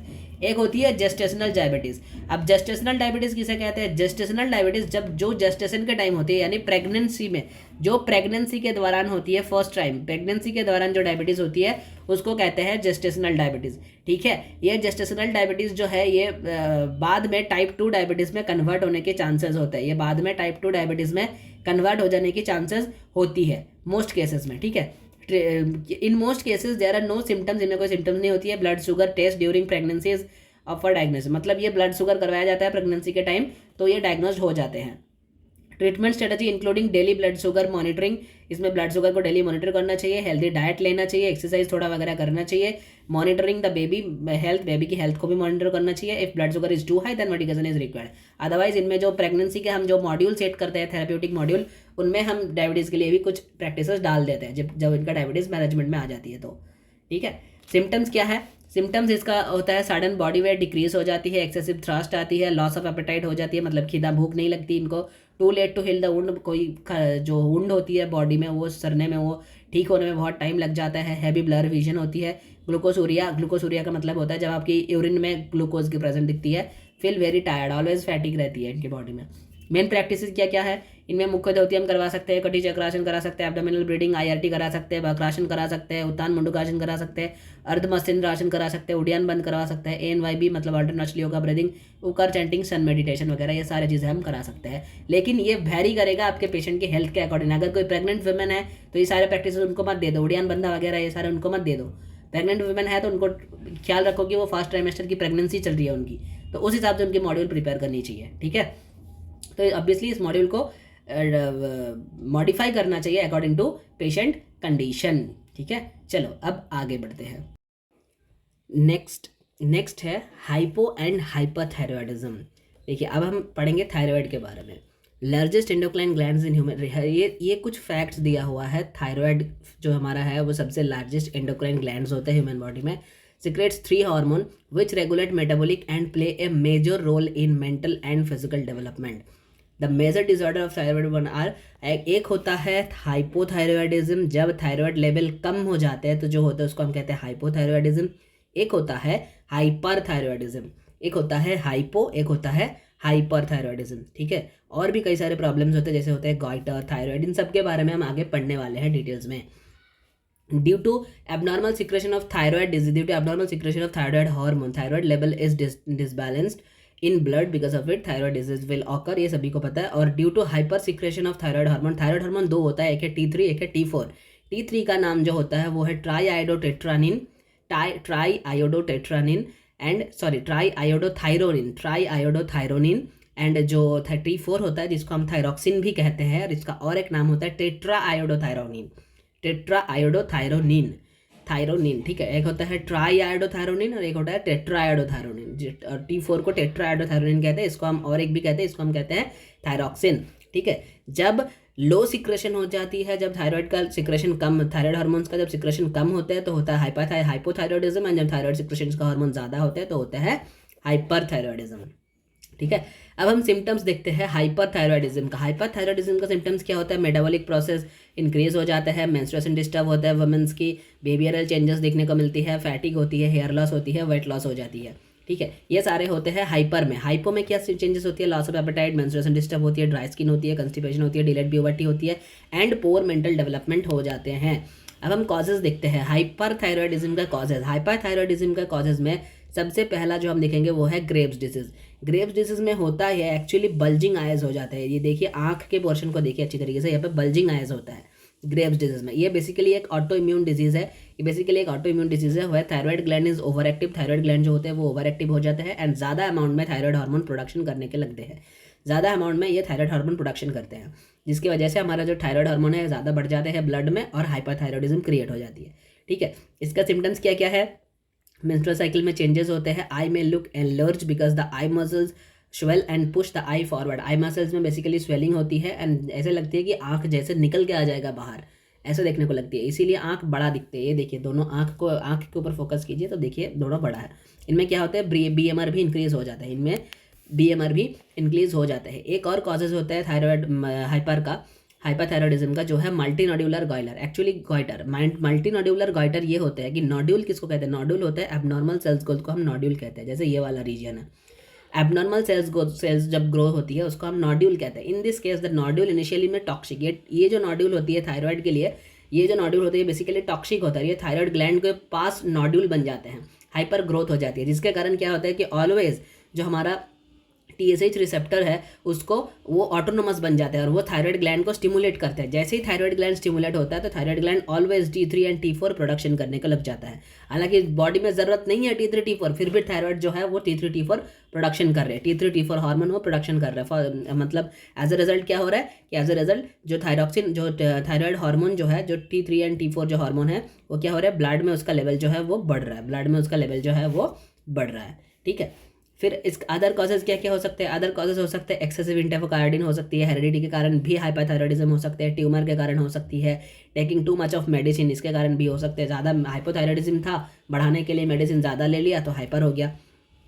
In case of pregnancy के टाइम HCG लेवल जो होती है वो HCG लेवल रिलीज होती है and this bind with TSH receptors and stimulate them to produce T3 and T4। प्रेगनेंसी के टाइम HCG हार्मोन जो होती है, HCG का पूरा नाम होता है ह्यूमन कोरियोनिक गोनाडोट्रोपिक, ये जो हार्मोन होती है ये रिलीज होता है और ये TSH रिसेप्टर के साथ बाइंड हो जाता है, ये TSH रिसेप्टर के साथ बाइंड हो जाती है। एज अ रिजल्ट क्या होता है कि TSH स्टिमुलेट करने लग जाते हैं थायराइड ग्लैंड को और T3 T4 प्रोडक्शन होती है। इसलिए प्रेगनेंसी के टाइम भी कभी कभी देखना कि थायराइड डिसऑर्डर जो है वो बढ़ जाता है, थायराइड हार्मोन जो है वो बढ़ जाते हैं। ठीक है। हाइपोथायरॉयडिज्म का कॉजेज क्या क्या हो सकते हैं, पहला कॉजेज जो है वो है Hashimoto's disease, is the inflammation of thyroid gland. Basically thyroid gland में इन्फ्लेमेशन हो जाती है। ये बेसिकली एक ऑटो इम्यून डिसऑर्डर है where antibody attack thyroid gland, जहाँ पे एंटीबॉडी जो होती है ये थायराइड ग्लैंड को अटैक कर देते हैं, यहाँ पे इन्फ्लेमेशन क्रिएट कर देते हैं और थायराइड हार्मोन को निकलने नहीं देता, जिसके कारण थायराइड लेवल कम हो जाते हैं। तो इसे ही तो कहते हैं हाइपरथायरॉयडिज्म। थायराइड लेवल यानी T3 T4 क्या हो गया, T3 T4 ब्लड में कम हो गया, T3 T4 ब्लड में जो है वो कम हो गया है। अब सिम्टम्स क्या क्या है, goitre which can lead to swelling of neck and larynx. Goitre basically क्या होता है कि स्वेलिंग हो जाती है नेक सर्कल में। ये देखिए जैसे जो गॉइटर हो जाते हैं, इसमें भी गॉइटर हमने थोड़ी देर में पढ़ा था, लेकिन गॉइटर अगर हाशिमोटोस डिजीज के कारण हुआ है तो थायराइड लेवल कम हो जाएगा, लेकिन गॉइटर अगर टॉक्सिक हो गया, मल्टीनोड्यूलर गॉइटर अगर बन गया है तो वो हाइपरथायरॉयडिज्म का रीजन होता है। ठीक है। फिर हम जाते हैं फैटिक, इसके सिम्टम्स में दिखती है, मसल वीकनेस हो जाती है इसके सिम्टम्स में, मसल वीकनेस दिखती है। आयोडीन अदर कॉजेज क्या क्या है, अदर्स कॉजेज में आयोडीन डेफिशिएंसी, मतलब कोई किन्हीं की बॉडी में अगर आयोडीन की डेफिशिएंसी है तो हाइपोथायरॉयडिज्म हो सकते हैं। फैमिली हिस्ट्री अगर किन्हीं का है तो उसके वजह से भी हो सकता है। ट्रीटमेंट ऑफ हाइपरथायरॉयडिज्म का ट्रीटमेंट करते करते ज़्यादा मेडिसिन ले लिया, डॉक्टर ने जितना प्रेफर किया था उससे ज़्यादा ले लिया, तो जिसके कारण भी कई बार हाइपोथायरॉयडिज्म होते हैं। पिट्यूटरी डिसऑर्डर्स के कारण भी होते हैं एवं कई लोगों को कंजेनिटल भी होता है, यानी जन्म से उनको ये प्रॉब्लम रहते हैं। ठीक है। फिर आते हैं यौगिक मैनेजमेंट। यौगिक मैनेजमेंट में हम neck bending, neck side to side, neck half and half rotation, IRT, clavicular breathing दे सकते हैं। सुलभ मत्स्यासन हम सजेस्ट कर सकते हैं, बहुत इंपॉर्टेंट है थायराइड के लिए। सर्फासन दे सकते हैं, शवासन, फिर ANYB का मतलब होता है अल्टरनेशनल योगा ब्रीदिंग। जलंधर बंध हम सजेस्ट कर सकते हैं, आकारा चैंटिंग हम सजेस्ट कर सकते हैं लाइन पोजीशन में। ये सारे चीज़ें हम सजेस्ट कर सकते हैं, लेकिन इसको ऑब्वियसली पेशेंट के अकॉर्डिंग हमें मॉडिफाई भी करना पड़ता है। ओबेसिटी क्या होती है, obesity is defined as an excess of adipose tissue. Obesity basically क्या है, अब हम ओबेसिटी पे चलते हैं। ओबेसिटी क्या है कि एडिपोज टिश्यू जो है वो ज़्यादा बढ़ जाता है, that increases the health risk, तो हमारे हेल्थ रिस्क को बढ़ा देता है। ठीक है। The mostly wide method to gauge obesity is BMI। BMI के जरिए हमें पता चलता है कि किनकी ओबेसिटी कितनी है। Cut off BMI value is use for both man and women. BMI value एक नॉर्मल बीएमआई रेंज होती है जो मेन एंड फीमेल के लिए बताते हैं कि ये हेल्दी है, ये ओबेस्ड है, ये अंडरवेट है वगैरह वगैरह, ये सारी चीज़ें बताते हैं। इसकी टेबल है, हम आगे देखेंगे। तो नॉर्मल बीएमआई की जो रेंज होती है वो कितनी होती है, वो 18.00 टू 24.99 तक होती है। 18.00 टू 24.99 तक होती है normal BMI range. Normal BMI range, इस वैल्यू को याद रखना। यहाँ से कई बार सवाल पूछे जा चुके हैं यूजीसी रेड नेट में। वैल्यू को याद रखना, जहाँ जहाँ मैं अंडरलाइन कर रहा हूँ सारे चीज़ें याद रखना यार, कई इंपॉर्टेंट है। बीएमआई क्या होती है, बीएमआई को ना एक और नाम से भी कहा जाता है, बीएमआई को क्वार्टलेट ऑफ इंडेक्स ऑफ क्वार्टलेट भी कहते हैं। इंडेक्स ऑफ क्वार्टलेट क्यों, क्योंकि जो फाउंडर्स है बीएमआई का उनका नाम है Lambert Adolphe Jacques Quetelet. Lambert Adolphe Jacques Quetelet, उनके नाम के अनुसार इस बीएमआई को इंडेक्स ऑफ क्वार्टलेट भी कहा जाता है। बीएमआई को एक और नाम से जाना जाता है, इंडेक्स ऑफ क्वार्टलेट। इसको याद रखना, फाउंडर का नाम याद रखना, ठीक है। अब नॉर्मल बीएमआई वैल्यू, इस टेबल को अगर आप याद कर सकते हो तो आपके लिए ही बेहतर है। इस टेबल को याद करना बहुत ज़रूरी है। ये वीवीआई टेबल है, समझ लो, ये वीवीआई टेबल है, ठीक है। ये टेबल जो है ये वीवीआई टेबल है, इसको याद रखो। क्योंकि कई बार यूजीसी नेट में जो 2022 का जो दिसंबर का एग्ज़ाम था, दिसंबर सर्कल का जो मतलब 23 फरवरी में एग्ज़ाम हुआ था, तब पूछा गया था, तब ये पूछा गया था वीएमआई वैल्यू, ठीक है। ये वीएमआई वैल्यू अगर आपको याद होता, वो याद था तो आपने आंसर सही करके आया। अगर वीएमआई वैल्यू याद नहीं था तो आंसर गलत करके आया होगा, तब अगर किसी ने एग्ज़ाम दिया है तो। लेकिन ये वीएमआई वैल्यू जो है ये बहुत इंपॉर्टेंट है। बिलो 16, अगर देखो नॉर्मल वैल्यू तो आपको याद होता है कि नॉर्मल क्या है, नॉर्मल वैल्यू जो है वो है 18.50 टू 24.99, ये होता है हमारा नॉर्मल वैल्यू, ठीक है। बिलो अगर 70 से 18.50 तक आ गया तो वो फर्स्ट ग्रेड मेल न्यूट्रिशन है। 16 से 16.99 तक अगर आ गया तो वो सेकंड ग्रेड मेल न्यूट्रिशन है। 16 के नीचे अगर आ गया तो वो थर्ड ग्रेड मेल न्यूट्रिशन है। अब देखो 25 अगर किसी का बीएमआई वैल्यू है तो वो ओवरवेट है। 25 से लेकर 29.99 तक अगर है तो वो प्री ओबेस्ड है। 30 वैल्यू अगर आ रहा है तो वो ओबेस्ड है, मतलब ओबेसिटी है उनका। और जो 30 से लेकर 34.99 तक वो फर्स्ट ग्रेड ओबेसिटी, जो 35 से लेकर 39.99 तक वो सेकंड ग्रेड ओबेसिटी। एंड जिनकी बीएमआई वैल्यू आ रही है 40 अबव अगर आ रहे हैं तो मतलब उनका थर्ड ग्रेड ओबेसिटी है, वो बहुत ज़्यादा ओबेस्ड पर्सन है। इस टेबल को याद करना बहुत ज़रूरी है दोस्तों, बहुत, ठीक है। कॉजेज़ क्या हो सकते हैं, कॉजेज़ हो सकते हैं ओवर ईटिंग, जो मतलब किसी एक तरीके की, सपोज आप फैट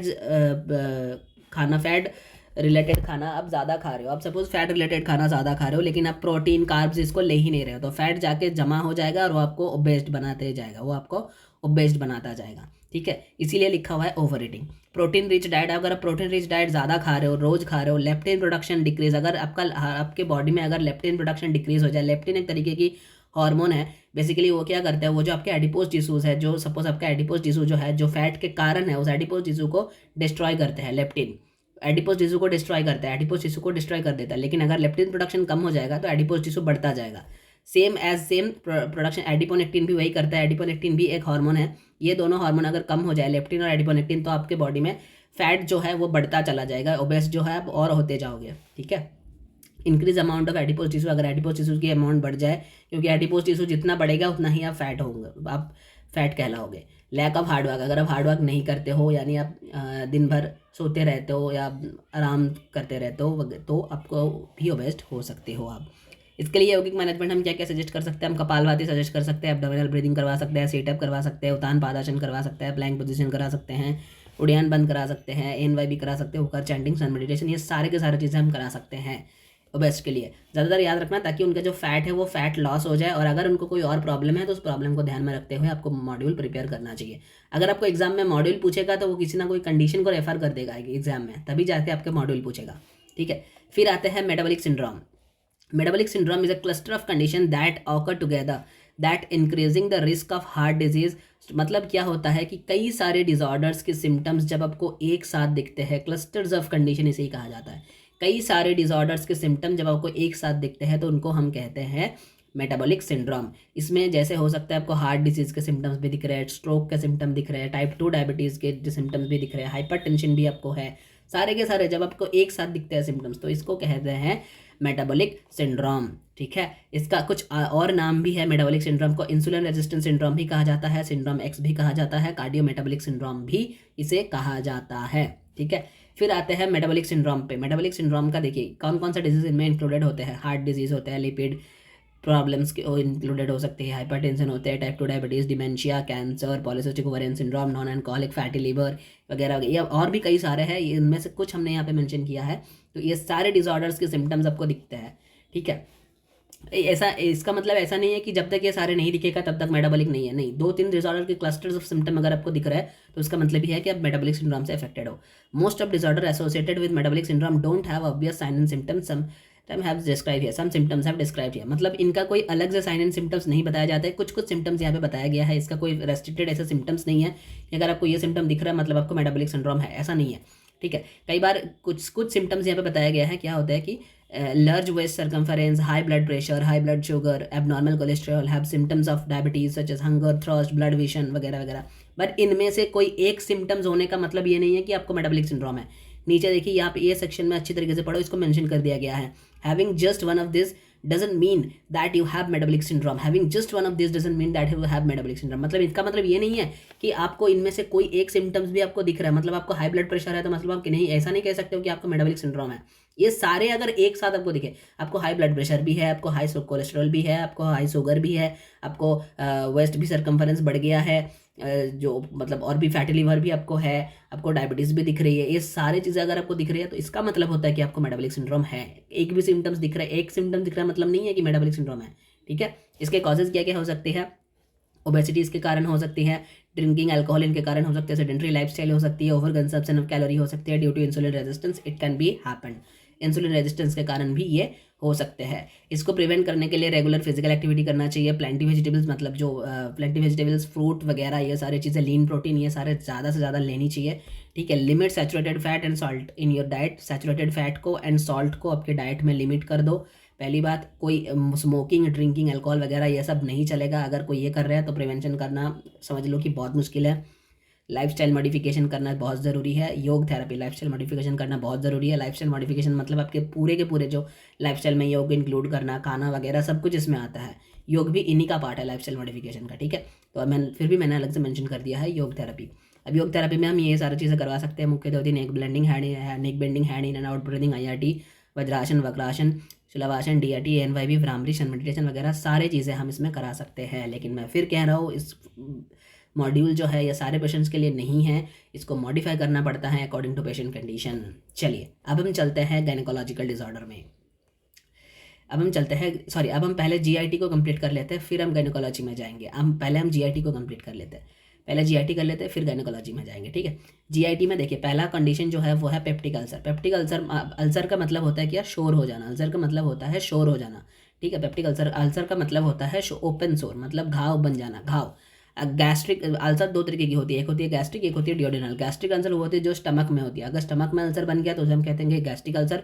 अगर अल्सर जो है वो डियोडिनम में बना है तो उसको हम कहेंगे डियोडिनल अल्सर, ठीक है। सिम्टम्स क्या क्या होते हैं? पेन हो सकते हैं एब्डोमेन में, बर्निंग सेंसेशन हो सकती है, डिस्कम्फर्ट हो सकती है, गैस हो सकती है, डिस्टेंशन मतलब फाँप होना पेट में, bloating in the substernal region में अगर आपको ब्लोटिंग महसूस हो, ये सारी चीज़ें हो सकती है। Hunger pain like clockwise 3 to 4 hours after meal, मतलब आपको जब बहुत ज़्यादा पेन होने लगती है, जब आपको भूख लगती है या वगैरह, तो पेन बहुत मतलब इतना ज़्यादा होती है कि उसको सहन करना बहुत ही मुश्किल होता है।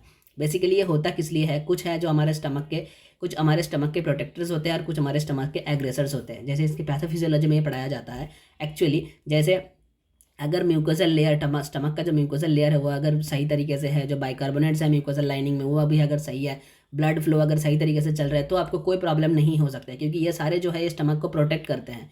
ये सारे जो है ये स्टमक को प्रोटेक्ट करता है। लेकिन कुछ है जो एग्रेसर्स है, जो स्टमक के लिए एग्रेसर्स है, just like acid, pepsin, smoking, alcohol, pain killer, ये सारी चीज़ें जब ये एग्रेसर जब बढ़ जाता है, एग्रेसर अगर बढ़ जाएगा प्रोटेक्टर से तो बन जाएगा आपका अल्सर। एग्रेसर अगर प्रोटेक्टर से बढ़ जाता है तो आपको अल्सर होते हैं।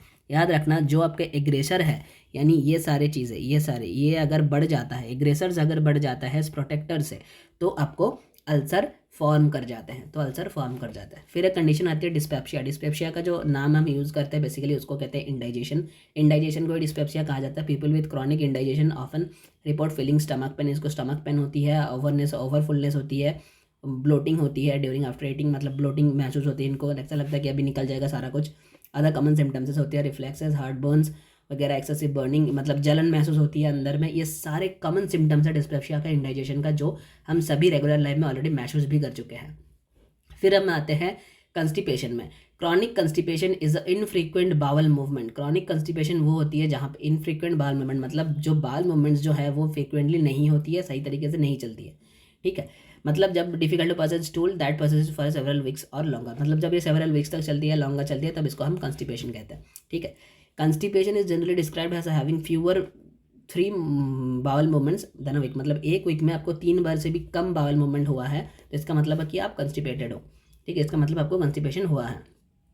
ओकेजनल कंस्टिपेशन जो है वो बहुत कॉमन है, मतलब जो कभी कभी होता है, जैसे एक दिन आपको प्रॉब्लम हुआ है बाल में, तो ये सारे ठीक है, ये चल जाएगा, 1 दिन 2 दिन प्रॉब्लम हुआ है ये ठीक है। लेकिन अगर ये लंबे समय तक, 1 हफ्ते 2 हफ्ते तक अगर ये चल रहा है, तो इसका मतलब है कि आप कंस्टिपेशन में प्रॉब्लम है, आपका कंस्टिपेशन प्रॉब्लम है, ठीक है, आपके बाल मूवमेंट में प्रॉब्लम होती है। इसके कॉजेज कई सारे हो सकते हैं, कई बिहेवियरल डिसऑर्डर्स इसके कॉजेज हो सकते हैं, कुछ साइकोलॉजिकल डिसऑर्डर्स इसके कॉजेज हो सकते हैं, कुछ लाइफस्टाइल फैक्टर्स इसके कॉजेज हो सकते हैं, कुछ stress and stressful life event जैसे अब्यूज, ट्रॉमा, स्ट्रेस वगैरह, ये सारे प्रीनेटल फैक्टर्स कुछ हो सकते हैं, न्यूरोटिसिज्म, डिप्रेशन, ओवर प्रोटेक्शन, ये सारे चीज़ें इसकी प्रॉब्लम हो सकती है। डिसरप्टेड माइक्रोबायोटा, माइक्रोबायोटा एक्चुअली एक बैक्टीरिया है जो अगर ये लार्ज इंटेस्टाइन में अगर आ जाएगा तो ये क्या कर दिया, आपका जो बाउल मोटिलिटी है उसको इफेक्ट करते हैं, ये बाउल मोटिलिटी को नॉर्मल तरीके से चलने नहीं देते, तो इसके कारण भी हो सकता है, जेनेटिक फैक्टर्स के कारण भी हो सकता है। अगर आपकी कोलोन की मोटिलिटीज़, कोलोन में जो मोटिलिटी चल रहा है बाउल, वो अगर नॉर्मल नहीं है तो जिसके कारण भी आपको कंस्टिपेशन हो सकते हैं। ये सारे कंस्टिपेशन के कॉजेज़ होते हैं। कंस्टिपेशन का टाइप 3 टाइप की होती है, एक होती है नॉर्मल ट्रांसिट, एक होती है स्लो ट्रांसिट, एक होती है पेल्विक फ्लोर। नॉर्मल ट्रांसिट में वो होती है कि आपको स्टूल पास होगा लेकिन ये प्रॉब्लम फेस होती है। स्टूल पास तो होता है, स्टूल पास होता है, फ्रीक्वेंसी भी नॉर्मली होती है, मे बी फ्रीक्वेंसी भी नॉर्मली होती है, ठीक है, लेकिन पेशेंट कंस्टिपेशन फील करती है, कंस्टिपेटेड फील करती है, लेकिन उनको पेन होती है, मतलब उनको इवैक्यूएशन में प्रॉब्लम होती है, ब्लोटिंग होती है, एब्डोमिनल पेन महसूस होता है, डिस्कम्फर्ट होता है, स्टूल हार्ड हो जाता है, लेकिन पास हो जाता है, ठीक है। स्लो ट्रांजिट में क्या होता है, स्लो ट्रांजिट में स्टूल पास करना बहुत मुश्किल होता है, बहुत कम स्टूल पास होती है और बहुत टाइम तक बैठने के बाद स्टूल पास होने लगता है, ये होता है स्लो ट्रांजिट।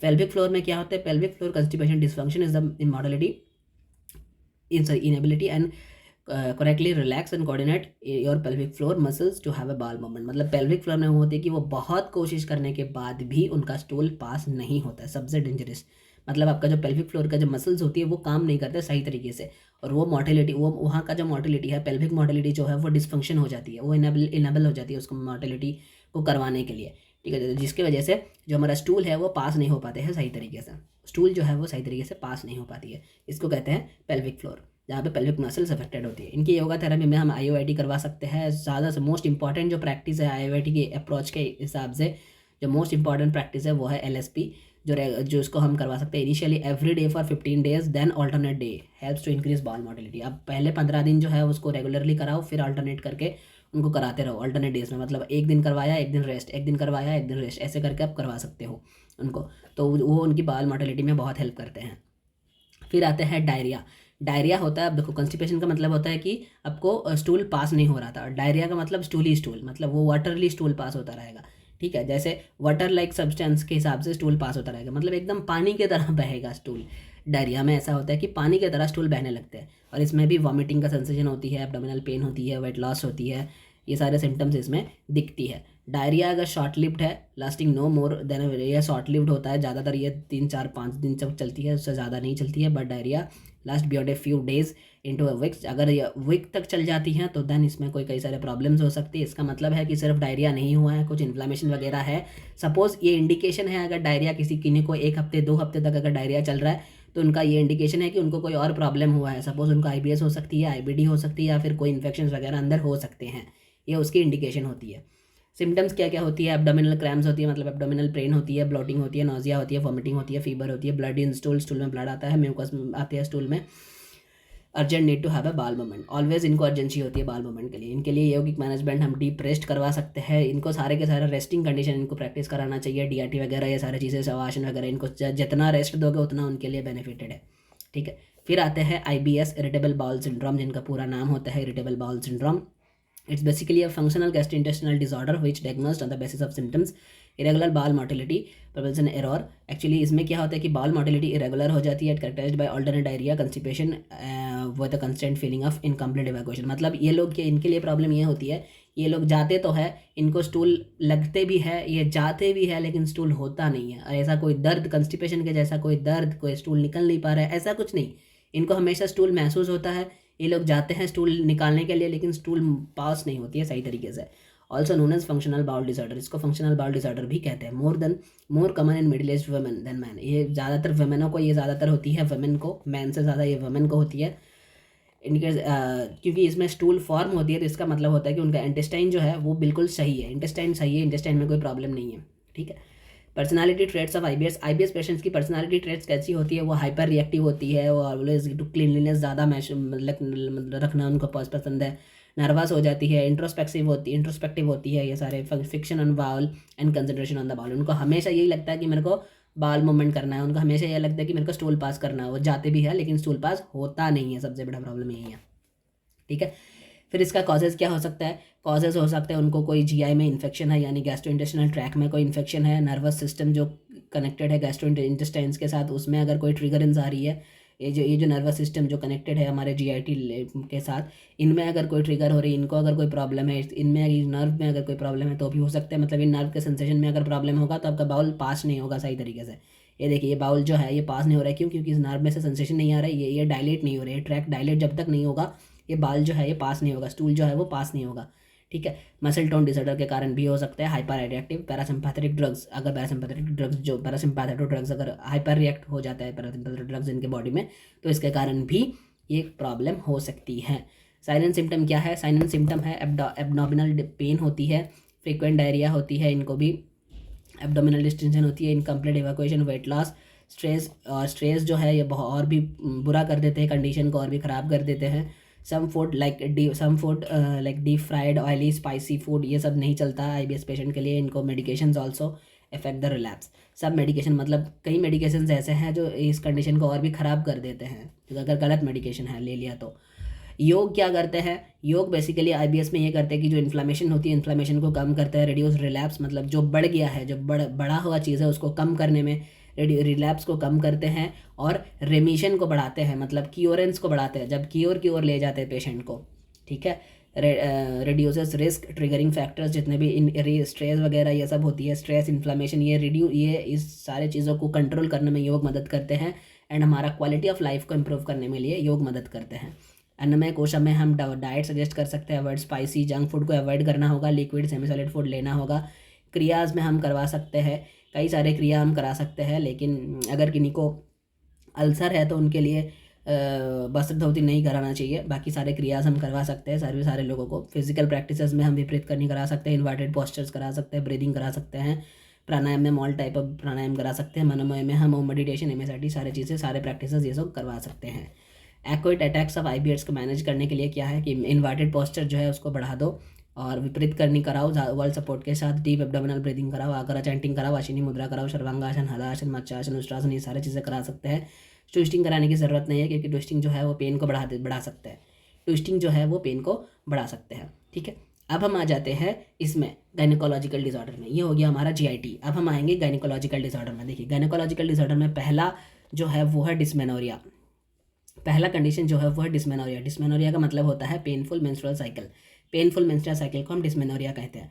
अब इसके सिम्टम्स क्या क्या है, इसके कॉजेज़ क्या क्या है, ट्रीटमेंट क्या क्या है, ये सारी चीज़ें यहाँ पे मेंशन है। अगर आपको ये सारी चीज़ें आप एक बार जा खुद से पढ़ लो, वरना ये अगर सारे के सारे मैं एक्सप्लेन करने जाऊँगा तो बहुत लंबा बन जाएगा वीडियो। ऑलरेडी मेरे को लगता है 1 घंटे तो पार हो ही गया, 1-1.5 घंटा। तो चलो, डिस्मेनोरिया किसको हम एक लाइन में मैं बता रहा हूँ। डिस्मेनोरिया का जो मेन प्रॉब्लम होता है, जो कीवर्ड है उसको याद रखना, तो बाकी चीज़ें आपको याद रह जाएगा, ठीक हो। इनका जो मेडिकल टर्म इसके लिए यूज़ होती है वो है मेंस्ट्रुअल क्रैम्प।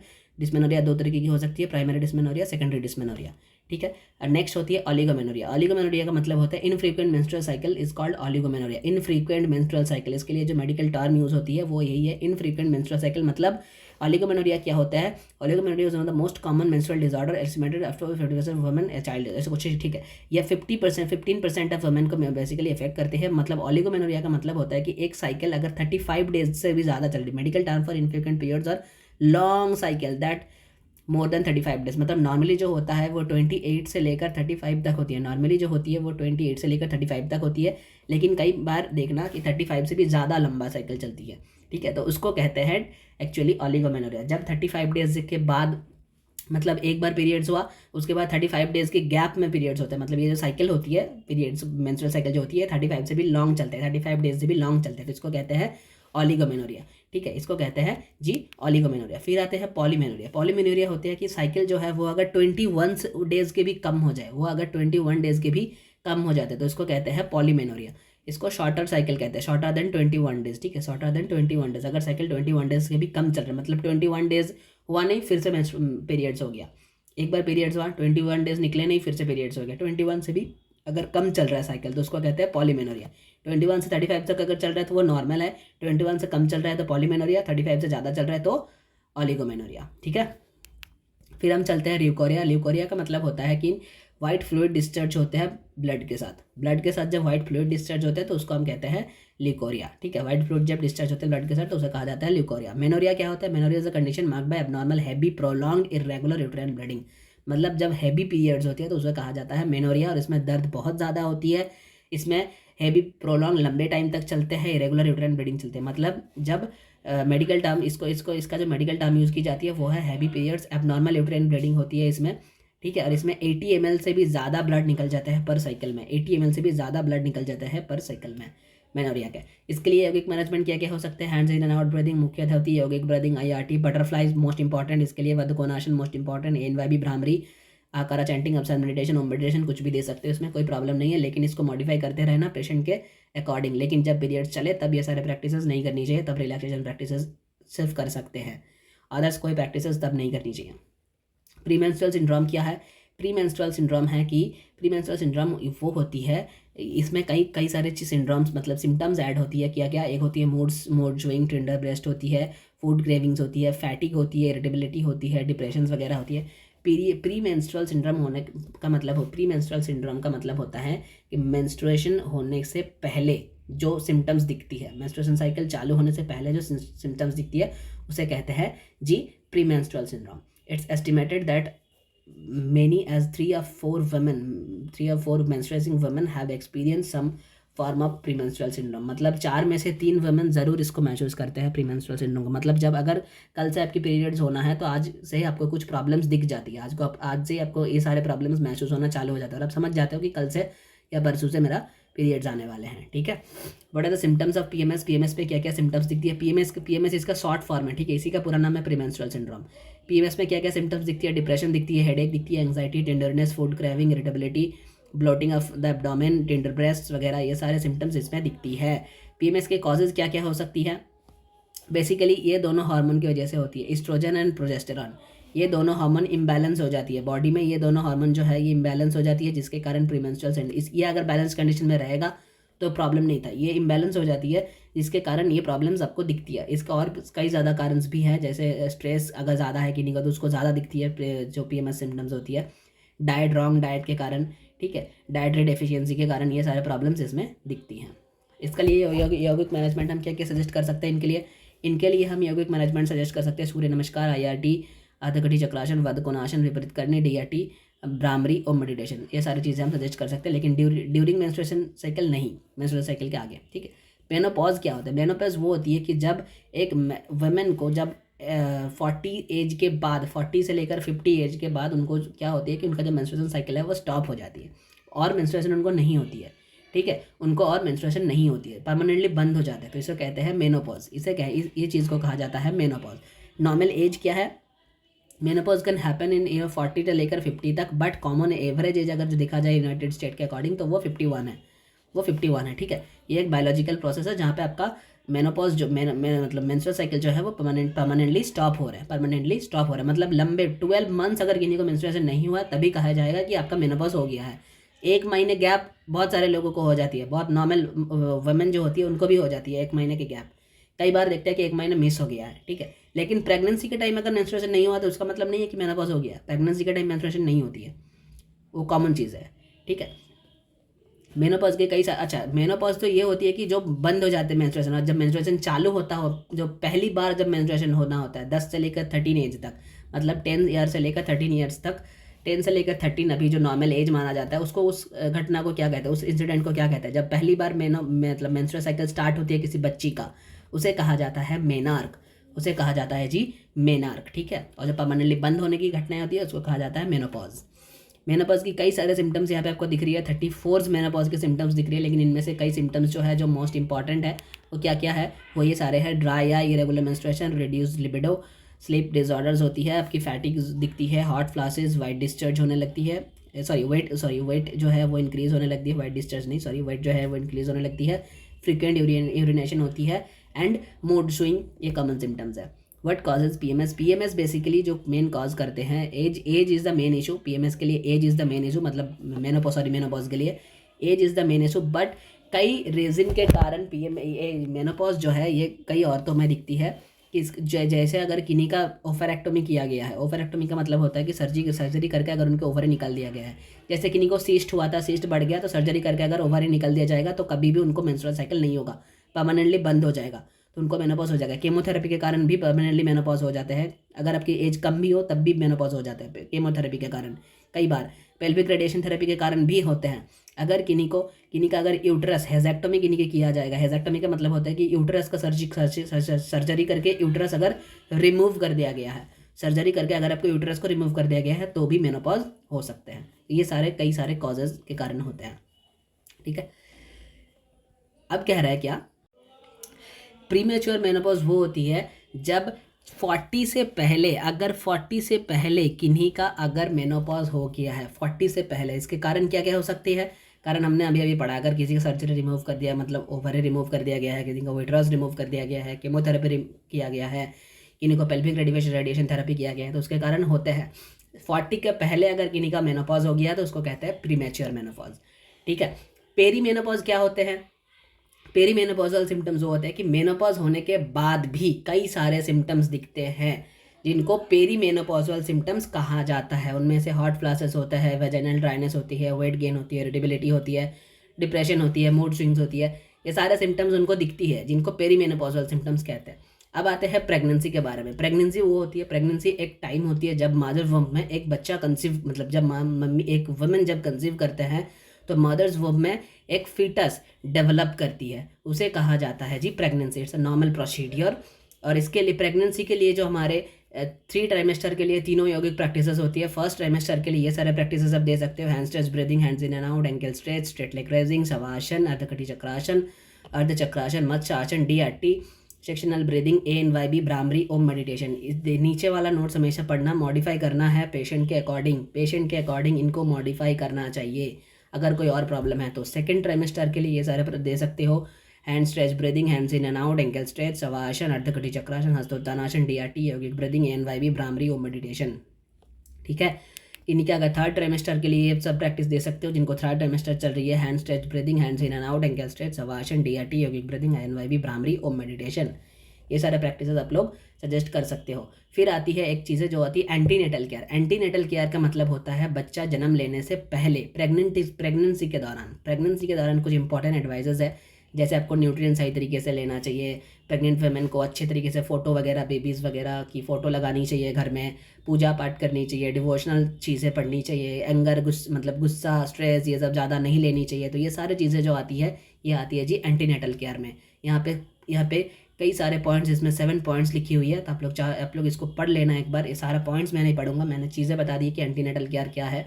और फिर आती है postnatal care. Postnatal care का मतलब होती है जब बच्चा जन्म ले लेते हैं, बच्चा जन्म लेने के बाद जो बच्चे की केयर होती है एंड जो मदर, जो जिनका सर्जरी हुआ है, जो मम्मी है, उनका जो केयर होती है, इन दोनों का जो केयर होती है चाइल्ड बर्थ होने के बाद में, इसको कहते हैं जी पोस्ट नेटल केयर।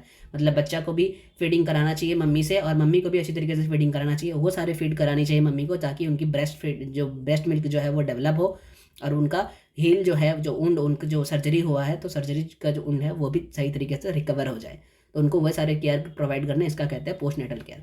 फिर एक प्रॉब्लम आती है, एक और कंडीशन जो कि लास्ट कंडीशन है ओवरी गायनेकोलॉजिकल डिसऑर्डर का, वह है पॉलीसिस्टिक ओवेरियन सिंड्रोम, यानी PCOS।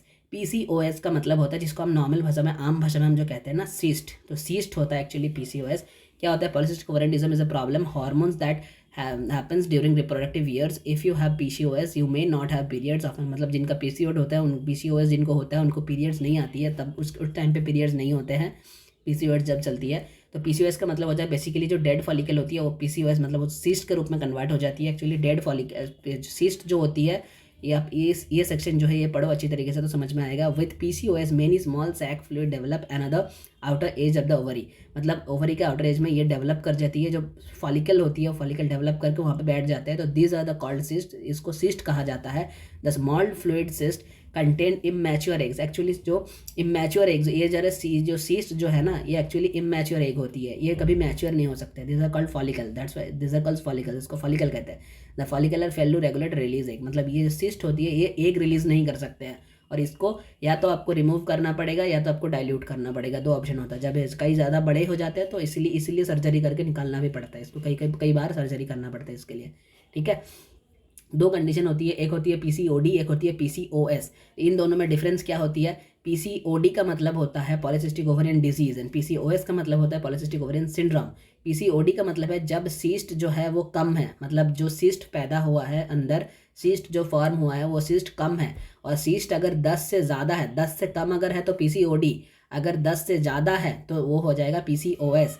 और PCOD जो है इट कैन बी रिवर्स, इसको हम योग के ज़रिए मेडिसिन के ज़रिए रिवर्स कर सकते हैं, लेकिन PCOS जो होती है इसको रिवर्स करना थोड़ा डिफिकल्ट होता है, इसको रिवर्स करना थोड़ा डिफिकल्ट होता है, ठीक है। Do not effect fertility, PCOD जो है ये आपकी फर्टिलिटी को इफेक्ट नहीं करते, लेकिन PCOS अगर हो गया तो ये फर्टिलिटी इशू हो सकती है, क्योंकि अगर ये ज़्यादा बढ़ जाता है PCOS तो सर्जरी करके आपके ओवरी या तो फिर आपके यूट्रस को रिमूव करना पड़ता है, ओवरी यूट्रस जहाँ पे भी ये होता है तो इसको रिमूव करना पड़ता है, ठीक है, इसको रिमूव करना पड़ता है। अगर ये रिमूव कर दिया तो वो वुमेन जो है वो कभी कंसीव नहीं कर पाएगा ज़िंदगी में, ठीक है, इसलिए कहा गया है ऐसा। PCOS की कई सारे सिम्टम्स, मूड चेंज, एक्नी होती है, फैटिग होती है, इंसुलिन रेजिस्टेंस होती है, हाई टेस्टोस्टेरोन लेवल जो है वो बढ़ जाता है, मेल पैटर्न्स दिखती है, इसी टेस्टोस्टेरोन लेवल बढ़ते हैं इसी के कारण मेल पैटर्न्स दिखती है एक्चुअली। इरेगुलर और मिस्ड पीरियड्स होती है, मतलब पीरियड्स मिस हो जाती है, लोग से ड्राइव हो जाती है, तब उनके ओवरियन सिस्ट डेवलप करती है, एक्सेसिव बॉडी वेट, बॉडी में हेयर ग्रोथ बढ़ जाती है, कई सारे ये सारे सिम्टम्स दिखते हैं PCOS की कॉजेज़ अगर हम पढ़ने के लिए जाएंगे तो insulin resistance, wrong dietary choice, wrong diet लेना इंसुलिन रेजिस्टेंस के कारण भी होता है, जेनेटिक टेंडेंसी के कारण भी होता है, foetal exposure to male hormones, hormonal imbalance के कारण भी होता है, accumulation of toxin in the body, toxin में अगर आपकी बॉडी में अगर टॉक्सिन एक्युमुलेशन हो रहा है तो उसके कारण भी हो सकता है। PCOS के लिए जो प्रैक्टिस हम सजेस्ट करते हैं basically hands in and out breathing, skipping, straight leg raising, IRT, butterfly most important, baddhakonasana most important, ashwini mudra इन viparita karani most important, DRT most important, ANYB, bhramari, sun meditation, ये सारे प्रैक्टिस हम सजेस्ट कर सकते हैं। लेकिन अगर पेशेंट कोई और है तो पेशेंट को कोई और प्रॉब्लम है और तकलीफ है तो उसके अकॉर्डिंग हम इसको मॉडिफाई कर सकते हैं। अब हम आते हैं मस्कुलोस्केलेटल डिसऑर्डर में, अब हम आते हैं, ठीक है। मस्कुलोस्केलेटल डिसऑर्डर में अब हम चलते हैं। पहला जो हमारा कंडीशन है वो हम यहाँ पे अभी पढ़ेंगे लंबर स्पॉन्डिलोसिस के बारे में, ठीक है। लंबर स्पॉन्डिलोसिस के बारे में हम पढ़ लेते हैं पहले। लंबर स्पॉन्डिलोसिस, स्टार में याद रखना, स्पॉन्डिलाइटिस नहीं है, स्पॉन्डिलोसिस है। स्पॉन्डिलोसिस एक्चुअली एक एज जनरेटेड वर्टिब्रल डिसऑर्डर है ये, जहाँ पे जो लंबर रीजन है लोअर बैक में प्रॉब्लम्स क्रिएट होती है, लोअर बैक में प्रॉब्लम्स क्रिएट होती है, जो डिस्क होती है लोअर बैक की वहाँ पे प्रॉब्लम होती है। इसके कई सारे कारण होते हैं। देखिए ये होता है हमारा एक नॉर्मल डिस्क, ये हमारा एक नॉर्मल डिस्क है। फिर डीजनरेटेड डिस्क होता है, मतलब डिस्क जब जो क्षय होने लगता है, तो हम डीजनरेटेड डिस्क कहते हैं। फिर एक कंडीशन आता है जहाँ पे डिस्क ऐसे बल्ज हो जाती है एक साइड में बल्ज हो जाती है, मतलब इसकी जो न्यूक्लियस होती है वो साइड में आ जाती है, डिस्क के अंदर जो न्यूक्लियस होती है वो साइड में आ जाती है, जिसके कारण ये फूल जाता है, और ये फूलने के कारण यहाँ पे जो नर्व होती है वो कंप्रेस हो जाती है साइड में, जिसके कारण पेन होती है। फिर होती है हर्निएटेड डिस्क, मतलब यहाँ पे जो न्यूक्लियस था जैसे साइड में आ गया था ना, हर्निएटेड डिस्क में क्या होता है कि वो न्यूक्लियस इस डिस्क को रप्चर करके न्यूक्लियस बाहर आ गया, और यहाँ पे जो नार्व था, जो न्यूरॉन यहाँ पे जो नर्व था उस नर्व को कंप्रेस कर दिया, जिसके कारण आपको पेन महसूस होता है, ठीक है। फिर जो होता है कई बार देखा गया कि थीन डिस्क जो है वो थीन हो गया है, इसको कहते हैं थीनिंग डिस्क। कई बार जो डिस्क होती है वो डिजेनरेशन ऑस्टियो फॉर्मेशन हो जाती है, ऑस्टियोफाइट्स हो जाते हैं। ऑस्टियोफाइट्स का मतलब होता है, देखिए यहाँ पे डिस्क देखिए एक लाइन में कैसे है, ये डिस्क को देखिए एक लाइन में है, यहाँ पर भी देखिए एक लाइन में, लेकिन यहाँ पे डिस्क देखिए कैसे ऐसे एक ये इसका स्ट्रक्चर देखिए कैसे ऊपर नीचे हो गया इसका स्ट्रक्चर, ठीक है। तो इसे कहते हैं ऑस्टियो, इसको कहते हैं इसको disc degeneration with osteophyte formation, या ऑस्टियोफाइट की फॉर्मेशन हो जाती है यहाँ पे, ठीक है। ये सारे कंडीशन जैसे डीजेनेटिक डिस्क हमने यहाँ पे देख लिया। डीजनरेशन का मतलब होता है कि डिस्क को क्षय होना, ये सब वही कंडीशन जो मैंने अभी भी एक्सप्लेन किया। डीजेनेटेड डिस्क, फिर है बल्जिंग डिस्क, ये देखिए जो आ गया है साइड में फुल गया है। अब हर्निएटेड डिस्क आपको दिखेगा। हर्निएटेड डिस्क का मतलब होता है कि ये जो न्यूक्लियस था वो बाहर आ गया, ये नार्व है, ये नार्व कंप्रेस्ड हो गया जिसके कारण आपको पेन हो रहा है, ठीक है। बल्जिंग डिस्क और हर्निएटेड डिस्क में यही फर्क होता है। बल्जिंग डिस्क जो होती है वो न्यूक्लियस बाहर नहीं निकलती है, देखिए न्यूक्लियस बाहर नहीं आया, बट यहाँ पे न्यूक्लियस था, ये साइड में आ गया था। लेकिन हर्निएटेड डिस्क में क्या हुआ, न्यूक्लियस यहाँ से बाहर निकल गया, ये देखिए न्यूक्लियस बाहर निकल गया, फिर नार्व को कंप्रेस किया है, ठीक है। दोनों में ये डिफरेंस होती है। Degenerative disc due to osteophyte, bone spur मतलब बोन क्षय होने लगती है, बोन यहाँ पे स्पार हो जाता है, एवरखेवर हो जाती है, बोन यहाँ में स्पार हो जाती है, ठीक है। ऑल्सो कॉल्ड एन ऑस्टियोफाइट, जिसे ऑस्टियोफाइट कहा जाता है। जो कंडीशन हमने अभी भी पढ़ा है, ये वाला कंडीशन, इसको ऑस्टियोफाइट कहते हैं, ठीक है।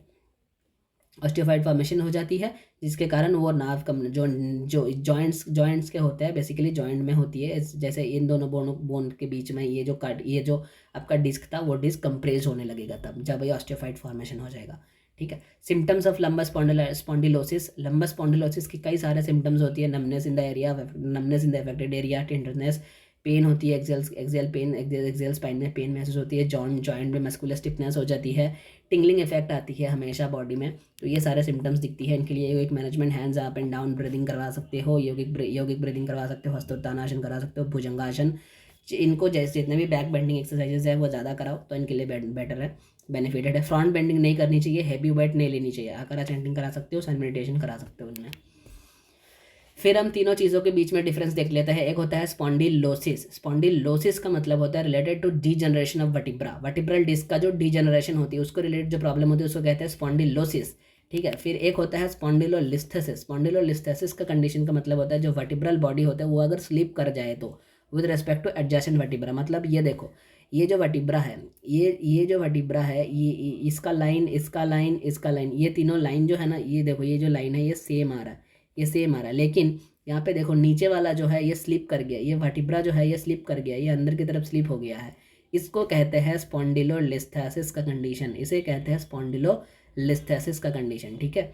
इसे कहते हैं स्पॉन्डिलोलिस्थेसिस, मतलब जब वर्टिब्रा स्लीप कर जाए। स्पॉन्डिलाइटिस का मतलब होता है आइटिस लगा हुआ है मतलब इन्फ्लामेशन, लाइटिस लगा हुआ मतलब inflammation, it's a kind of inflammatory disorder. Over time can cause some of the bones in the spine called vertebra to fuse, this fusing makes up spine less flexible. इसके कारण क्या होता है, स्पाइन जो है वो फ्लेक्सिबिलिटी उसकी loss हो जाती है स्पाइन का, और जिसके कारण पोस्चर डिफॉर्मिटीज क्रिएट होने लगते हैं। स्पॉन्डिलाइटिस का मतलब होता है इन्फ्लामेशन, वो जो जॉइंट के बीच में जो वर्टिब्रा है वहाँ पे इन्फ्लामेशन अगर पैदा हो जाए तो इसे कहते हैं स्पॉन्डिलाइटिस। अब स्पॉन्डिलाइटिस ये 3 तरीके की हो सकती है, सर्वाइकल हो सकती है, लंबर हो सकती है और एंक्लोजिंग हो सकती है, ठीक है। ये सारे हो गया स्पॉन्डिलाइटिस, ये सारे इन तीनों के बीच के डिफरेंस हो गया, हमने अभी पढ़ा है तीनों के बीच में डिफरेंस। अब हम आते हैं अर्थराइटिस के बारे में। अर्थराइटिस, अर्थ का मतलब होता है जी जॉइंट, अर्थ का मतलब होता है जॉइंट, और आइटिस का मतलब होता है इन्फ्लामेशन। तो हो गया जॉइंट में इन्फ्लामेशन, इसका मतलब होता है अर्थराइटिस।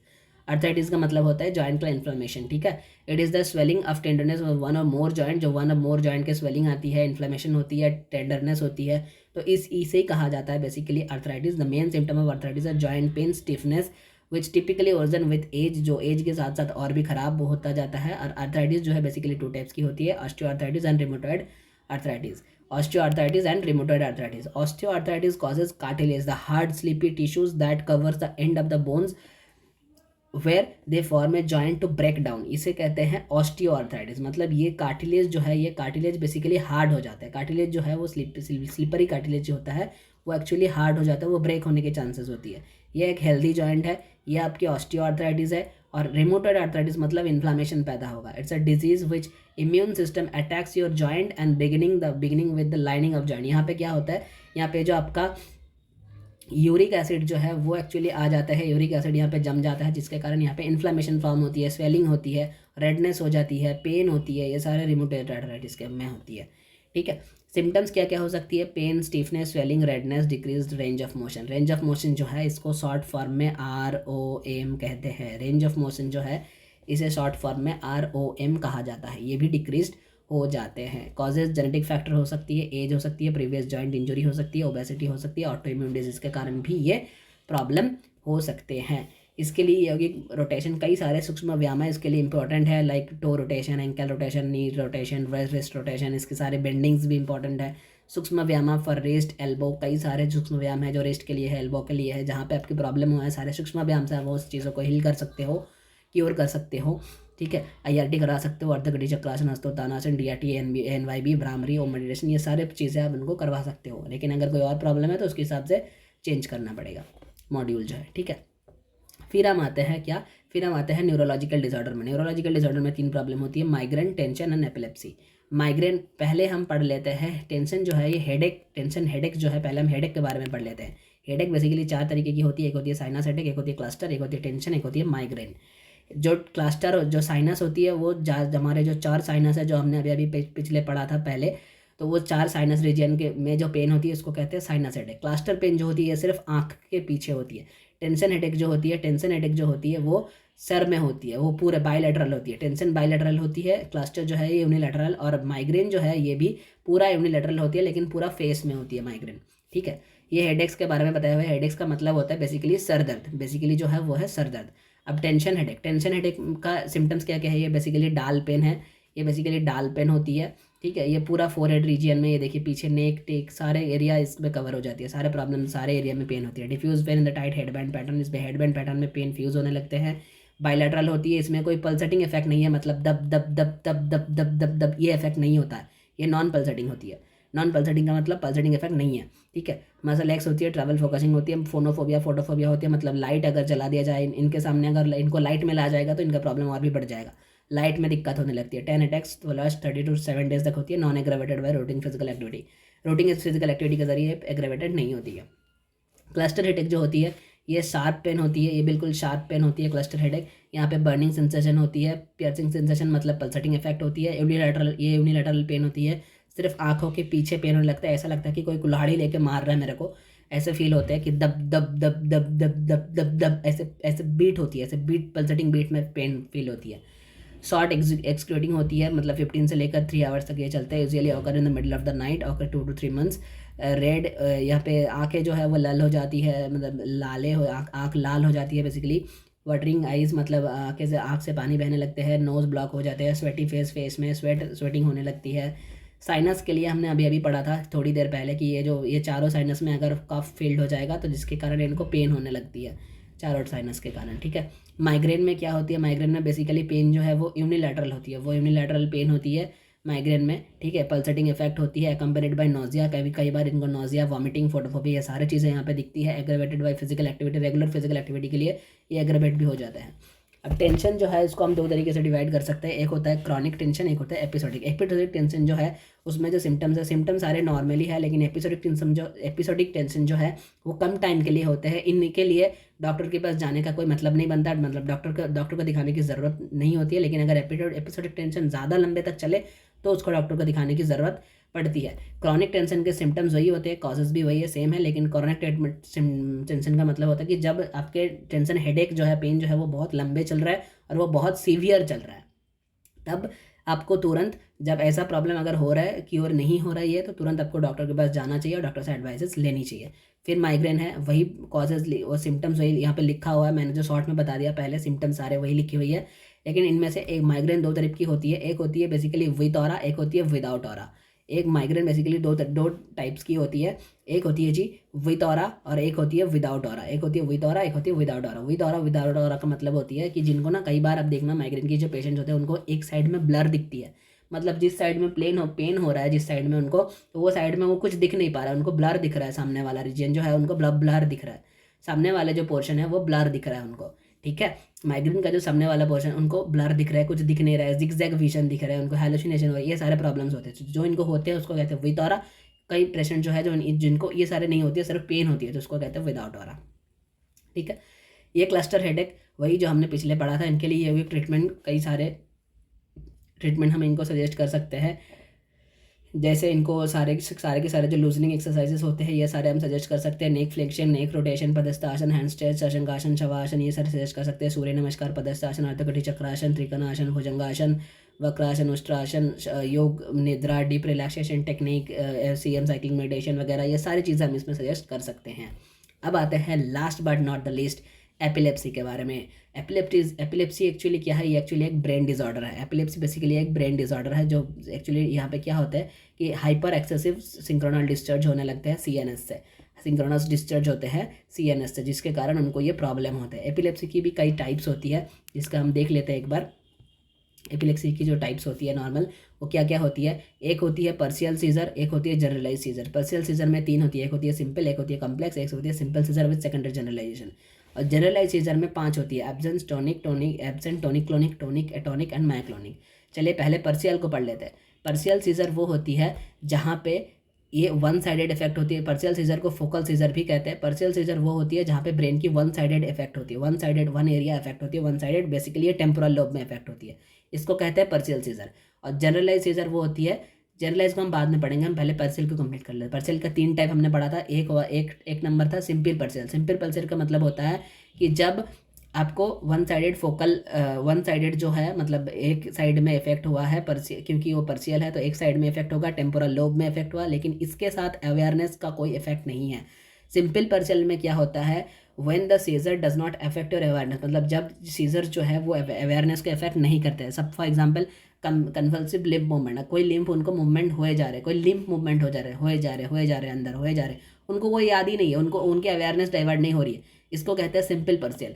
कॉम्प्लेक्स पर्शियल वो होती है, कॉम्प्लेक्स पर्शियल क्या होती है, कॉम्प्लेक्स पर्शियल होती है जब उनकी अवेयरनेस जो है वो इम्पेयर्ड होगा, जब उनकी अवेयरनेस जो है, कॉन्शियसनेस जो है वो इम्पेयर्ड होगा, तब उसे हम कहते हैं कॉम्प्लेक्स पर्शियल सीजर, तब उसे हम कहते हैं कॉम्प्लेक्स पर्शियल सीजर। और एक 3 नंबर जो था वो क्या था, 3 नंबर था जी simple seizure with secondary generalization. मतलब यहाँ पे सीजर फोकल सीजर ही होती है, ये टेम्पोरल लोब में ही होती है, ये वन साइडेड को इफेक्ट नहीं करती। लेकिन ये क्या होती है कि फोकल सीजर, ये सीजर्स फोकल है लेकिन इसमें बोथ साइड में स्प्रेड हो जाता है। ये जो प्रॉब्लम होती है बोथ साइड में, ये एक्चुअली है पर्शियल सीजर लेकिन बोथ साइड में स्प्रेड हो रहा है, जिसके कारण इसे simple partial with secondary generalisation कहा है। क्यों?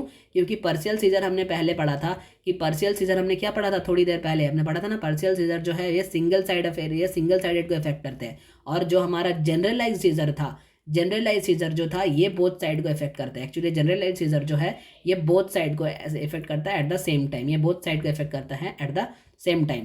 तो हमने अब तक कहाँ तक हमने कवर कर लिया, हमने कवर कर लिया पर्शियल सीजर। और देखिए पर्शियल सीजर ये हमने पढ़ा था, ये सिंगल साइड को इफेक्ट करता था, ये सिंगल साइड को इफेक्ट करता था। और जनरलाइज जो है ये बोथ साइड को इफेक्ट करता था, जनरलाइज सीजर जो है ये बोथ साइड को इफेक्ट करता था, जनरलाइज बोथ साइड को इफेक्ट करता था। तो पर्शियल सीजर का सिंपल पर्शियल हमने पढ़ लिया, कॉम्प्लेक्स को पढ़ लिया, और simple partial with secondary generalisation को पढ़ लिया। अब हम जनरलाइज सीजर के सारे के सारे टाइप्स पढ़ने वाले हैं। चलिए आगे चलते हैं और जनरलाइज सीजर का टाइप पढ़ते हैं। पहला क्या है, एब्सेंस। एब्सेंस में क्या होता है, ये ज़्यादातर ना बच्चों को होते हैं, ये ज़्यादातर बच्चों को होता है, वो ब्लैकआउट हो जाता है, वो ब्लैकआउट हो जाते हैं ज़्यादातर, ये 20 साल के नीचे के बच्चों को होती है। ठीक है, इन यूजुअली 4 साल से लेकर 12 साल तक बच्चों को ये देखी जाती है। In some cases the seizure triggered by flashing lights, कई बार ये फ्लैशिंग लाइट्स इसको ट्रिगर कर जाते हैं सीजर्स को। ठीक है, और जो हाइपर वेंटिलेशन मतलब फास्ट ब्रीदिंग भी इस सीजर के लिए ट्रिगर के काम कर सकते हैं। मतलब इनमें होता क्या है, एब्सेंस में ये ब्लैकआउट हो जाते हैं, बात करते करते आपके साथ बात कर रहा है ब्लैकआउट हो जाएगा, मतलब इसे कहते हैं पर्शियल, इसे कहते हैं एब्सेंस सीजर। ठीक है, फिर आता है एटोनिक। एटोनिक का मतलब क्या है, एटोनिक का मतलब होता है सडन मसल लॉस, सडनली इसका मसल लॉस हो जाता है, मसल का जो स्ट्रेंथन होती है, मसल स्ट्रेंथ सडनली लॉस हो जाती है, मसल स्ट्रेंथ जो है सडनली लॉस हो जाती है, इसलिए इसको अकाइनेटिक सीजर्स भी बोलते हैं, ड्रॉप अटैक्स भी बोलते हैं, ड्रॉप सीजर्स भी इसको बोलते हैं।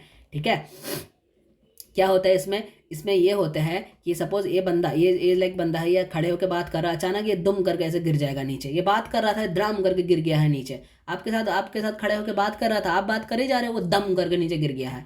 क्यों? क्योंकि इसका ये जो स्ट्रेंथ था, मसल स्ट्रेंथ जो था यहाँ पे, ये मसल स्ट्रेंथ अचानक क्या हो गया, इसका जो मसल स्ट्रेंथ है वो लॉस हो गया, जिसके कारण ये बंदा क्या है, ये गिर जाएगा नीचे। ठीक, इसे कहते हैं एटोनिक। मायोक्लोनिक किसे कहते हैं, मायोक्लोनिक सीजर्स कहते हैं is a type of seizure that cause quick uncontrollable muscle movement. मतलब जब क्विक अनकंट्रोलेबल मसल मूवमेंट हो जाता है, कई बार पूरा ग्रुप ऑफ मसल्स मूव हो जाते हैं, कई बार एक मसल्स मूव होता है। फॉर एग्जाम्पल आप किसी के साथ बात कर रहे हो, उसका हाथ आता, अचानक उसका हाथ चल गया, सीधा आपको एक थप्पड़ लगे गाल में, एक थप्पड़ सीधा आपके गाल में, एक थप्पड़, आप गिर गए हो, फिर आप उठ के उससे गुस्सा करोगे, लेकिन उसको उस पर गुस्सा करने की कोई बात ही नहीं है, वो उसने थप्पड़ आपको मारा नहीं था, अचानक उसका हाथ चल गया, क्योंकि उसके हाथ के जो ग्रुप ऑफ मसल्स थे वो अचानक मूवमेंट हो गया, और वो जो मूवमेंट है वो अनकंट्रोल है, वो कंट्रोल कर ही नहीं पाएगा, वो बंदा कंट्रोल कर नहीं सकता उस मूवमेंट को, इसीलिए उसका हाथ चल गया और थप्पड़ लग गया आपको। लेकिन वो थप्पड़ इतनी जोर लगेगी ना भाई, अगर किसी ने खाया होगा तो उनको पता है, इतना जोर लगता है ना वो थप्पड़, आप जाके कहीं पे कहीं गिर जाओगे। तो ये होता है मायोक्लोनिक सीजर, ठीक है। फिर हम चलते हैं, इसके सिम्टम्स वही है, कई बार ग्रुप ऑफ मसल्स मूवमेंट होते हैं, कई बार एक मसल मूवमेंट होते हैं इसमें, ठीक है। कई बार एक normal muscle single muscle movement होती है, तो उसको कई झटका लगते हैं, इलेक्ट्रिकल झटके लगते हैं उसको एक्चुअली, जिसके कारण वो ये सब करता है।